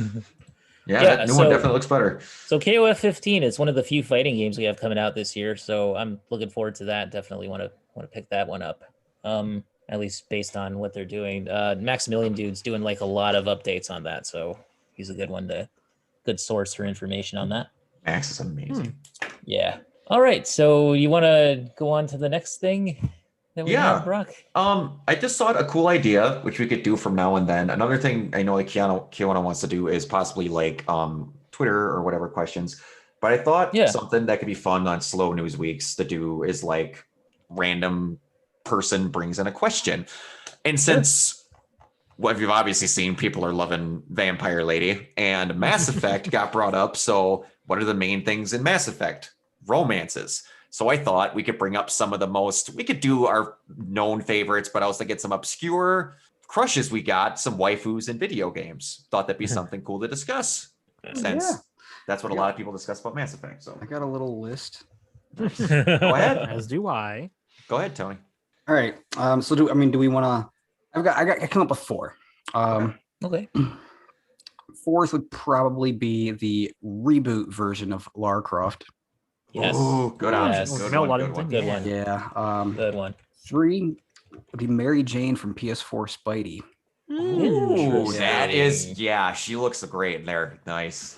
Yes. 2, Jesse Faden from Control. Nice. Liking that one. And my number 1, the Night Sister Marin from Star Wars Jedi Fallen Order. Ooh.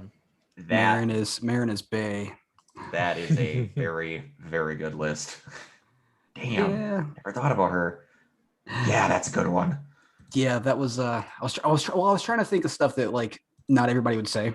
Yeah, absolutely. Yeah, and Marin was the first one that popped in my head for sure. When I tried to think of the out of the box ones right away, it's one that always comes up, and it probably helps that she's voiced by Jen Hale as Trishka Novak from Bulletstorm. Okay. That there's not many women I would appreciate beating the shit out of me, but Trishka Novak would be one of them. And I'll try and keep it down to 4, just like you did. Speaking of Maximilian Dude, he's a big fan of KI, like I am. Black Orchid is another one. And then okay, yeah, definitely. I'm gonna cheat and do 5. Evie Fry from Syndicate. There you go. Assassin's Creed. Trish from Devil May Cry, who shockingly does not get enough love, in my opinion. She does not get enough love. And Leah, better than Lucy. Yeah, and Leah from Diablo 3, who is again voiced by Jen Hale. Hey, I see no problem with this. Yes. Yeah. But my all-time favorite, if we're gonna list them, is Jill Valentine in any interpretation. I had her on my list too. I didn't want to. Well, which interpretation is the best one in your opinion? The remake 3. Yes, that's a pretty fair. Yeah, I do appreciate in Revelations where her ass takes up half of the screen. I'm not complaining, but I like 3 the most. And the towel outfit from RE3 original. Lara was down on my list as well. That remake, the reboot version. Definitely. Yeah, Lara's. Definitely. All right, Tyler, did you do yours yet? No. You want me to go first, or you can go? Yeah, you can go. Okay, it's a bit more obscure ones, but obscure ones really. But I'm noticing there's no one from Mortal Kombat coming up on these lists. No love. He's on my lower list. I didn't want to do an obvious one. Cassie's no on one. There. No, I was gonna say Katana, not Cassie. Come on. Especially the MK9 version was pretty great, but all the interpretations I think are pretty valid. Shiva? Yeah, Shiva, yes. Oh, dude. That EGM cover with like the artist rendering of Shiva, and she's like, "Who wants some?" Motoro, anyone? Yes. But the Mortal Kombat Annihilation version. Yes. Yeah. Yes. Worst version. No love for Melina. No. I was like, I almost said there, but then I'm like, yeah, I'm gonna pull back on that. The MKX version. Katana's her twin, so like, yeah, they're basically the same person. Just one has the a little bit different. Yeah. Yes. I love how everyone is circling, not saying the main problem with that. Yeah, I'm like, no, I'm not going there. They fix it at MKX technically. Technically. Kind of. But anyway. Also, I think we all have Jen Hale on our list. We all pick different characters because I'm going to go with her Knights of the Old Republic character, good old Bastila. Oh, I knew you were going to say it before I said it. Nice. Oh, nice. She has done every variation of the British accent known to man, from like the posh accent to like the "Oi, Governor" accent. She's done it all. She makes it great. Bastila was my first video game romance. Oh, really? Yeah. I think so. I don't recall. I mean, I guess you could say like maybe Tifa, but not really, So officially, yeah, Bastila was, because I made like I made my, who was it? Was it Revan? Yeah, Revan. Yes. Yeah. So like my Revan fell in love with her, so and stopped her from going full dark side. I fucked up the first time and accidentally clicked the wrong dialogue option and killed her. The first time I played. It was the worst thing. I'm like, no, load save. Oh, I saved too late. No. That sucks. I know, it was the worst feeling. And also, I got to mention the best insult line from the second game, where it's HK-47 going like, "Us slimy creatures, let's put our lips together in the cargo hold." And they actually got Jen Hale to say that line. Okay, the next one. I'm probably the only person that still remembers his character, but I adore the Telltale Walking Dead series. A lot of great characters. I always had a thing from Carly for the first season. The character you can pick for the first. Yes. Yeah. Yes. I loved her. I loved her. I forgot about her. I was sad. I was sad. It was why it's 5 years. Like, it was 2012 when it happened. 6 years later, when you can actually get revenge, the entire community was like, "Yay!" the best thing ever is that when you actually kill the character that killed her, one person who didn't play that game already, you shoot her through the cheek just like her, and all the developers are like, that was actually a coincidence, but we're happy you thought that was a reference. Oh man. Yeah, but that character was great, just easy and likable. She actually reminded me a lot of like the Rebecca character from Dead Rising 2, but more likable. Okay. Yeah. Only 3 episodes. Somehow everyone still remembered her like 5 years later. Kind of funny how that works. Yep. Yes, and the last one, and this is, I wouldn't say a bae, but I'll say character that I still occasionally go, man, what a perfect character. And it's the one that my nickname is coming from, and that's, of course, Bioshock Infinite. I'm going to cheat so freaking hard. Good old Elizabeth. Nice. Oh, yes. Yeah. Very good. Nice. Very good. That was well known 7 years later, but you know what? Which version of Elizabeth? The original one. I actually prefer Victorian era clothing, but that 1950s version is pretty great. The Veronica Lake look. Yep. I think that's more popular with cosplayers, frankly. I think it might be. Yes, I understand. But I'm like, I'm sorry. The original flowing blue dress, it looks fantastic, and the characters is. I could talk all day, but you know. There's my 4. Kiona, did you do yours or I did not do mine yet. No. Okay. All right. Which Den Hell character did you like? You know what? I think I'm going to be different and not do a Jen Hale character. Yeah. Well, actually, if I were to choose one, it would probably be like Black Cat or something, because I'm pretty sure she voiced Black Cat somewhere along. Somewhere in along. one of those. She did. She voiced Catwoman in the movie video game for it. She did? Yeah.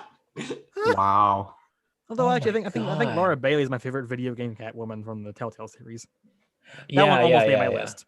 Yeah. That almost made my list too. I would say like, oh yeah, actually, you know what? Did she ever play? I mean, I know she voiced Black Cat on the cartoon. So let me see here. Jen Hale, Black Cat. Also, that Black Cat from Spider-Man PS4. Yeah. So she did voice Black Cat in the 2000 video game, I think. Okay. I'll count it. Cool. Yeah. So I'll allow it. I'll say that. Yeah. Because Black Cat's always a cool character. Also, Black Cat Morgan or Catwoman, though. That's the most important question. Ooh. That depends on the iteration. Depends. Yeah, it depends. Yeah, it depends. But I would say mostly Felicia Hardy, definitely. Yeah, valid. Okay, Morgan from Darkstalkers. There you go. Yep, there you go. Also, Blaze, Streets of Rage. I'm trying to choose ones that I normally don't choose. And I'm going to say... This one actually pretty quick, so we could mention some other ones we had on our list, because I know I've got some other ones sitting here. Yeah, I'll do a couple more. I think I'm going to go with Aerith. Nice. I know that's the one that I always say, but honestly, yeah, and I know that's the one that Tony probably thought I was going to say. But like... I expected Tifa. You expected Tifa. You know what? It would have been Tifa until the remake. Gotcha. Fair. Because, I mean, I still love Tifa, don't get me wrong, but Aerith just kind of... Aerith got my heart with the remake, so... Yeah. I still love Tifa. I missed Rachel Lee Cook, though. Not that Britt Baron was bad. It's just that Rachel Lee Cook to me was kind of Tifa's voice.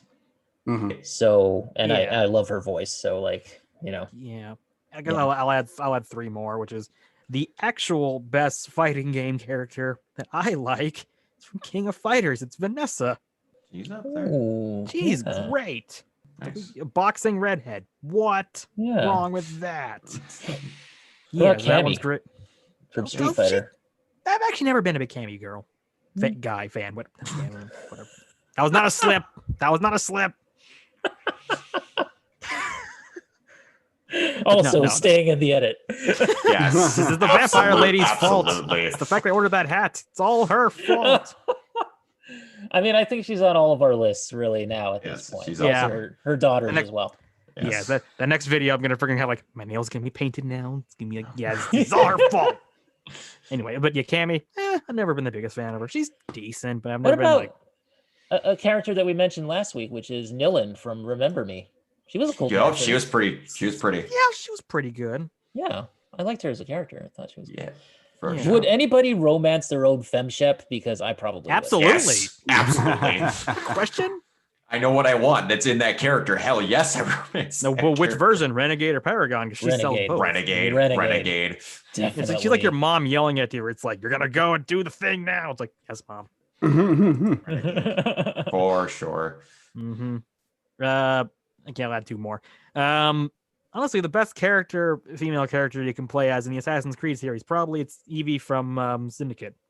She's great. I agree with you. Yep, Evie's Yeah. amazing. Yep. Even especially the version that shows up in the Jack the Ripper version, because that outfit is superb. I am Evie Fry, and you work for us. Exactly. Love her. There's a reason why they didn't get the brother do any of those lines, because no one cares about him. She ends up with the most vanilla named assassin in history, John Green. Henry Green. Sorry. Although that's not his real name. His real name is like, an actual long Indian name. It's like, but you could call me Henry Green. Okay, what about Emily Caldwin from Dishonored 2? Or from I was Dishonored. gonna say not Dishonored 1. That's pretty good. Dishonored 2. She's Dishonored pretty 2. good. Yeah, she's pretty good in Dishonored 2. Excuse me. It's unfortunate that Mauricio's not here anymore because one on my list was Julie Kidman, and especially Julie Kidman from Evil Within 2. Oh, yeah. Yeah, speaking of Mass Effect, I'll be remiss to not mention Miranda Lawson, the most attractive video game character ever made. Of course. Yeah, I was gonna throw that in there. Literally, they say she's course. perfect, and you know what? They're not lying. Yeah. Citra from Far Cry 3.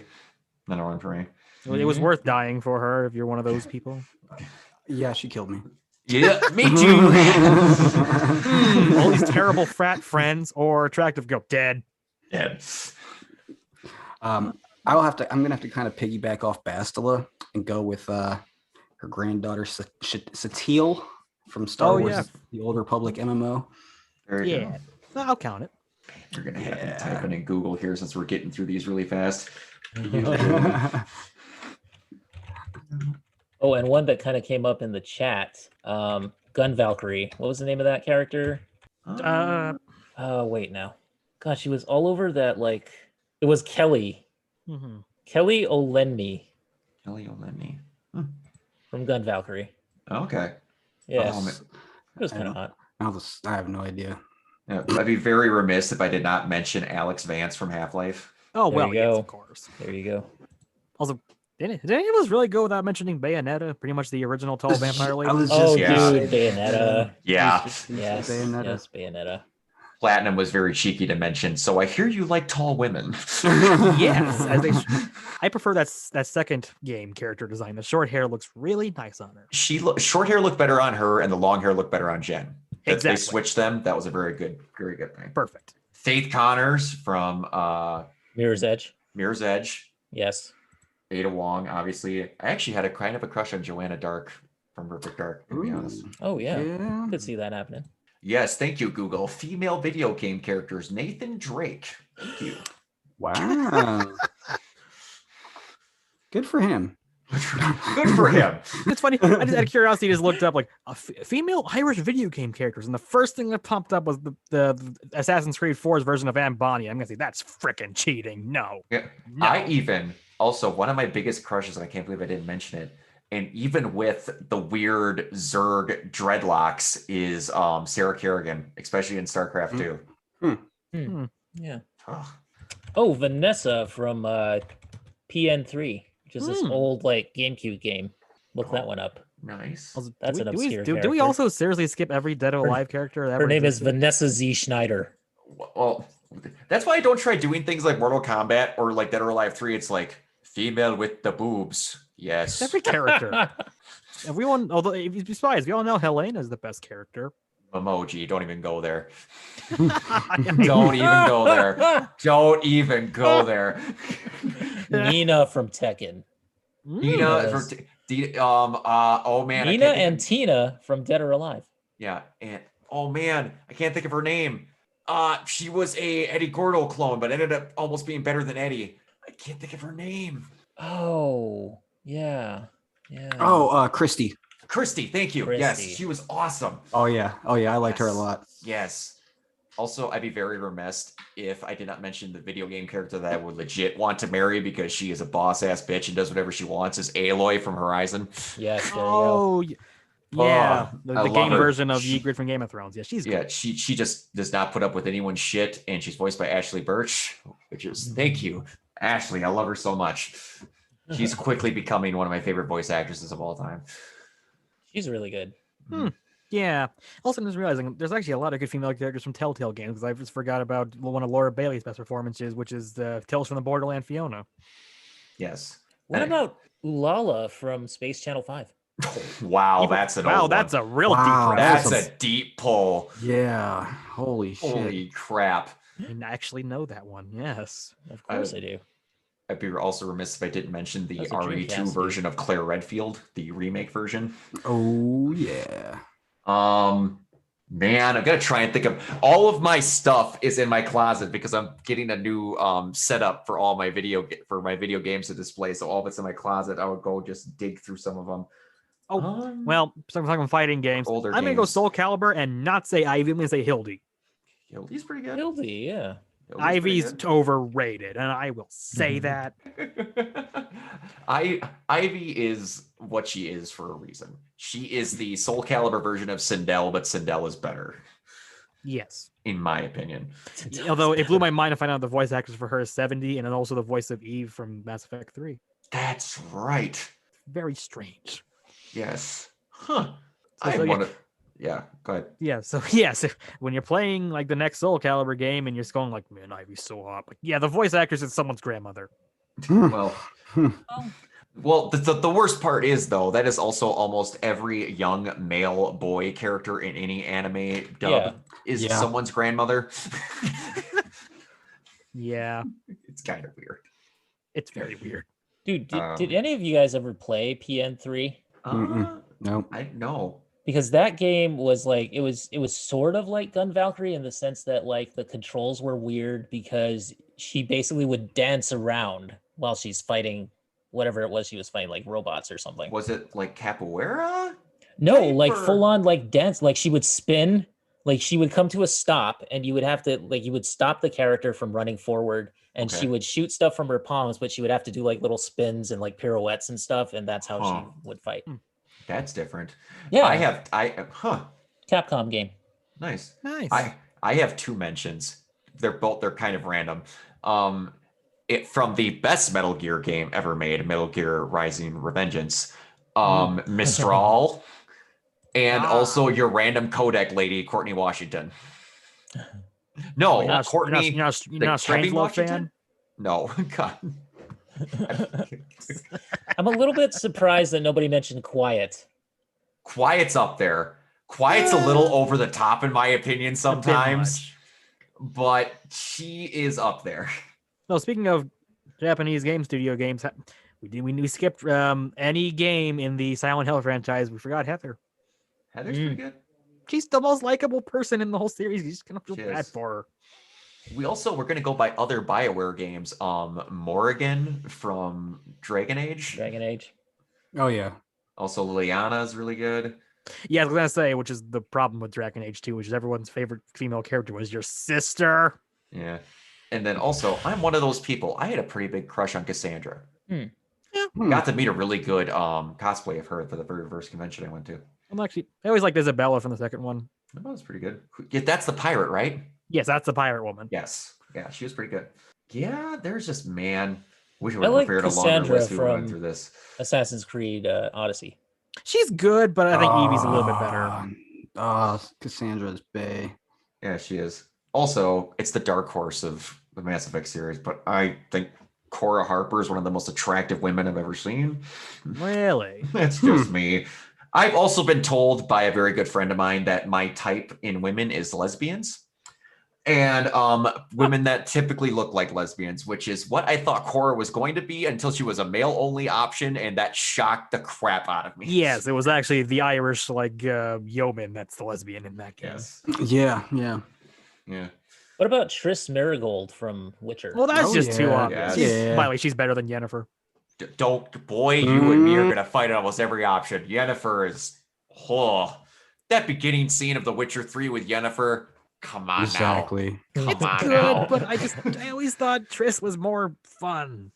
We do have to mention. I'm gonna have fun with the character, much rather have it with Yennefer.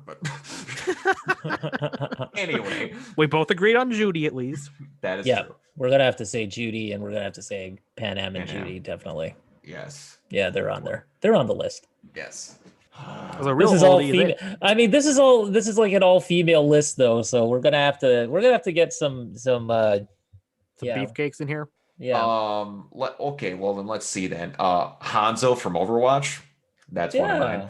Be up there. Yeah, McCready's Joel the best from one. The Last of Us. He's a chiseled, good-looking man, no matter how old he is. Yep. Let's see.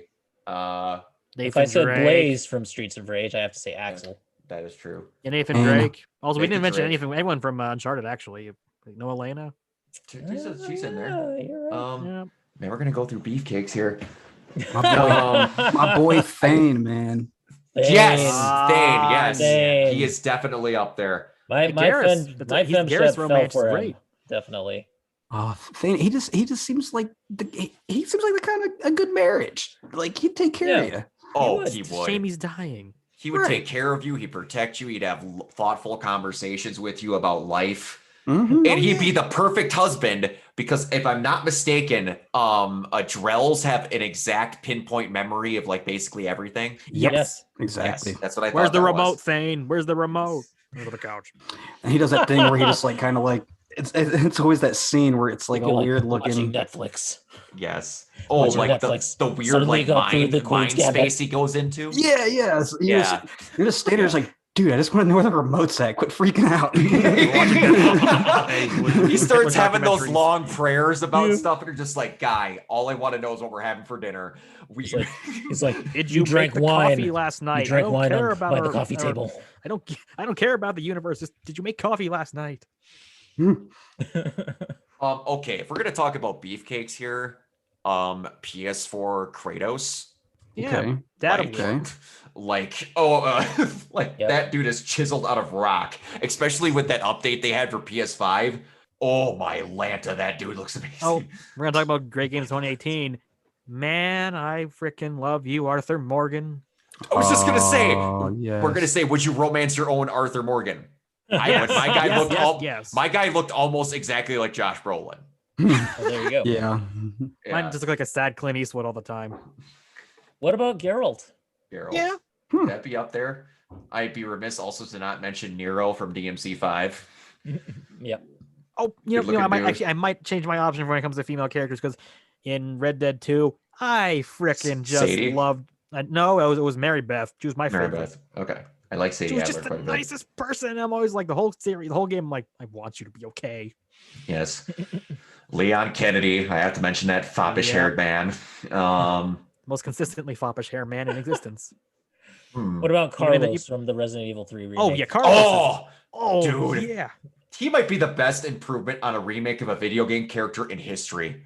Yeah, he was amazing. We all had his haircut too when the game came out. Yeah, and his original version was just a frat douchebag.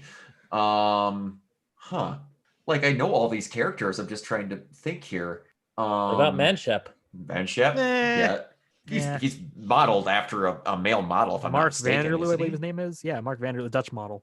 Yeah. As long as it's not my created one, because he always looks fucked up. I never tried it because they always look terrible. I had to do YouTube tutorials how to make a good looking character because I always you could never get that cool looking scar that dude has into his hairline. I'm like, there's no other details like that. Right. No. Mm-hmm.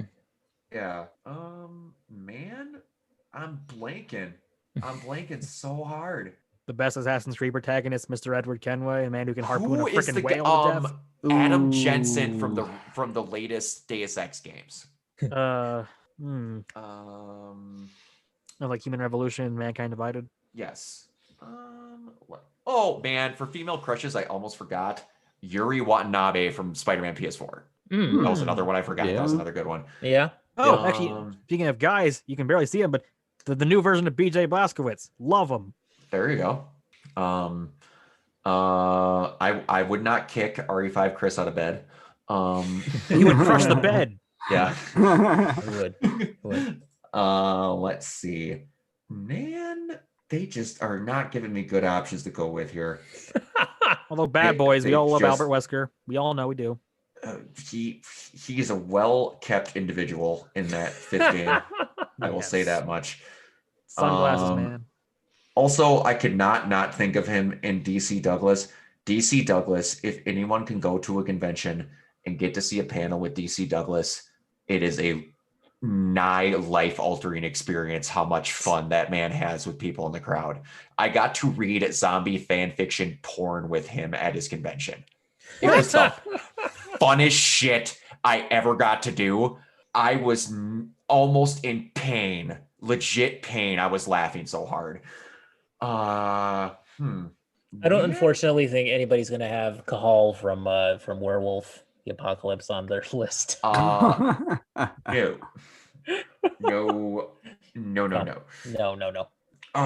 Sadly. Man, there's a Dragon Age character that I'm blanking out on. Bull?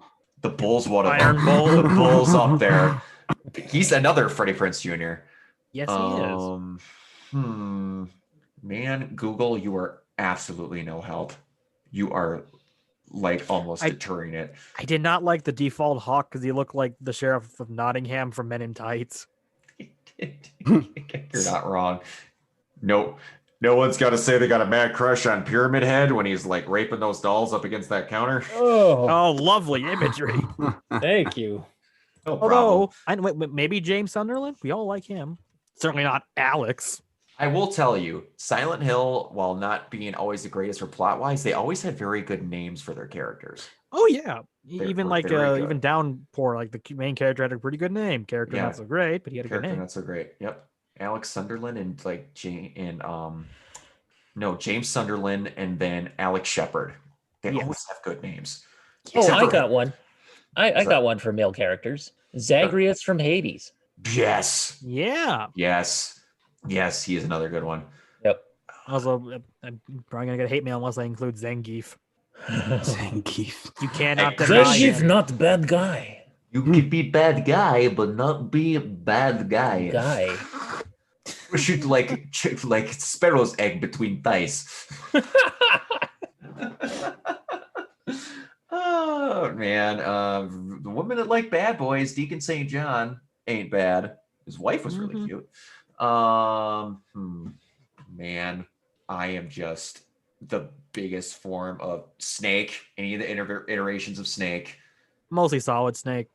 Booker DeWitt. No, wow. I was about to say Booker DeWitt. I was going to say saying that wrong. That's the Bioshock protagonist. Okay, there we go. He's pretty great, although the story's pretty depressing. Pretty handsome though. Yeah, Troy Baker. New wow, One Wing Angel. Sephiroth. Wow, I blanked hardcore. And Cloud. And Barrett. Cloud with the dress specifically. Yes, there you go. That scene in the remake was just brilliant. Oh my god. Oh man, yeah, they have. Yeah. Anyone listening to this, write comments of what yours would be because I'm not coming up with any good ones for male options. We definitely we need comments on this post. Because, and we're plus one for equity's sake. Fallout New Vegas, Mr. House, great performance. Love that guy.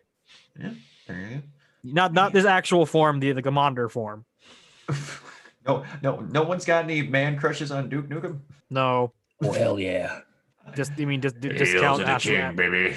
Count Ashley J. Williams. Damn, you're ugly. That was really good. That was really good. Damn, those alien bastards really shot up my ride. Who was the guy that Steve? I'm sorry. Go ahead, Tyler. Because that was from the Gamecom game. Yeah. Oh my god, Gamecom. Wow. You were about to say Steve Bloom, I believe. Yeah, I was gonna say who was the guy that Steve Bloom played in Bulletstorm? Steve Bloom. Steve Bloom, basically. Yes. Oh man. I gotta look that up. Hold on. Steve. It's a somewhat basic name. Grayson Hunt. Grayson Hunt. Yes. That is so simple. Yes. We're gonna count Steve Blum roles, and I gotta count his COD Zombie character, Tank Dempsey. His version from Black Ops 3 looks like frickin' Brad Pitt. Yeah. Grayson Hunt. Grayson Hunt. That might be the most Steve Bloom voiced role I've ever heard in my entire life because he is just Steve Bloom. It is the Steve Bloomiest of roles. Yes. That was a good choice, by the way, for Trishka. Oh yeah, I will kill your dicks. Kill her dicks. What is she even? Spike Spiegel. We can count that. He's been in a few games. Is he? That is. Yeah. I'm cheating here a little bit. If we're gonna cheat, we could basically say, "What's your favorite character in an anime who happens to be in a video game?" Because I would say "Kamen on a heartbeat" because there was a Gurren Lagann DS game. Yes, there was. Oh man, yeah, we could go on for a while with that one. Oh, if I actually would have thought and wrote down a list if we were gonna do guys, I would have came up with a lot better options. Telltale Walking Dead, good old Lee Everett. Oh yeah. Yeah. And Dave Fennoy, underrated voice actor. Very underrated. Yes, he's great. All right. Yeah. Oh, what about Big B Wolf from Wolf Oh, Among that Us? was Wolf Among Us. Willingham. I forgot that was his name. That is literally Big B Wolf. That is his name. Yep. Every Fable character has the most on the nose name. No, what about the cunning personality of Agent York from Deadly Premonition? Nobody? Mork York, Mr. York Morgan. Yeah. Man, Now he's reminding me York about in Fable, every character has like the most extreme stereotype. Like the Jersey Devil is like a freaking asshole guy in his 50s with a balding head. Yeah, this is every New Jersey guy I know. Yep. All right. I think we're starting to spiral out of control with this list where we're just looking up on Google. So unless anyone has any other ones, we should kind of cancel it. I'm cheating it. Yeah. You could just say the entire cast of Gears of War. Yeah. No, but although Damon Bear is the best character in that series. Not Is he though? Is he? Yes, he is. He's the fun, sarcastic one, and that's Whole the best train, character. baby. Okay, he's good. I was going to say, Tony had me covered there. Yes. Like, for real? Yeah. Okay, those two are good friends, so it's kind of the same. Yeah. All right. Man. Yeah, I think that's about it for this one, guys. Yeah. It's been fun. It's been good. Yeah, absolutely. It's been a good one. It's a good episode. All right. So where can everybody find you? Tony, we'll start with you. You can find me on everything at Twan Sinner. That's TWANSINNER. That's Instagram, Snapchat, Twitter, and also on Twitch, which I have gotten started streaming a lot more on there. I'm playing a lot of Star Wars: The Old Republic on there. Nice. So drop a follow, come by, watch, hang out. I'm sure I'll be playing different stuff soon. That's just what I've been playing now. But yeah, same place. See me on Twitch, wherever. All right, sounds good. Tyler? Oh, you can follow me on Twitter as BioWD. I'll just be subtweeting Broadway actresses I like, historians, and talking about whatever. Probably Vampire Lady, frankly. Yeah, Dimitrescu, definitely. Yes, Dean Dimitrescu. Do you have any idea how much I've had to freaking memorize that name and spell it? It's a freaking 10-letter name. Right. Yes. All right, Brock. The best, yes. Oh, wait, also I'm on Discord for a couple other historians on YouTube, mostly Cynical History, and the Facebook group for this, so you can find it pretty easily. Nice. All right. You can find me at everything at Organoid0, ORGANOIDZERO, mostly on Twitch and YouTube, where I do a good amount of stuff with everybody here. And I'm finally going to get my head out of my ass and start streaming again now that I have my room back together. Be most likely streaming Control and Janky Werewolf. I'm looking quite forward to. Yes. And at some point, we will figure out through this. All of us will be streaming stuff together at some point. We will get that figured out. Yes, definitely. We're looking into video too, I think, eventually in the future, and probably the near future, I would think. Absolutely. When we do our refresh for the first anniversary. All right, and you guys can find me at renegadepopculture.com. That's where we have our shows, our show notes, podcasts, basically articles. I wrote an article about like just like a mental health article because I just felt like doing it one night. That's my most recent thing that I wrote for the site, and we'll of course have this up hopefully in a more timely fashion than the last one.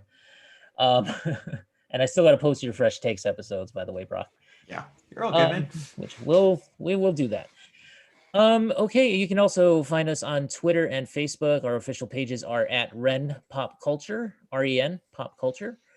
You can find the Facebook group at facebook.com/group/RPC42. And you can find me on Instagram at Neoplasmic24, also on Steam. If you want to add me on Steam, Neoplasmic24 there.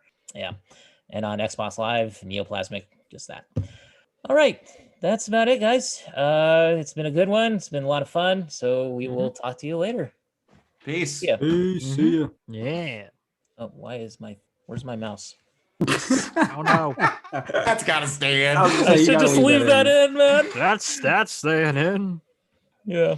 Seriously, the cursor's not showing up. It's so weird right now. Oh no! It's like my computer's dead. Exit stage left. Well, anyway, we'll fix it. He's getting hacked. Yeah, I'm getting hacked. Oh my god. Seriously, it's not here. I don't know what's going on. Oh, Can never leave. Oh no. This is the pod that never ends. It goes on and on, my friends. The never-ending podcast. Yes.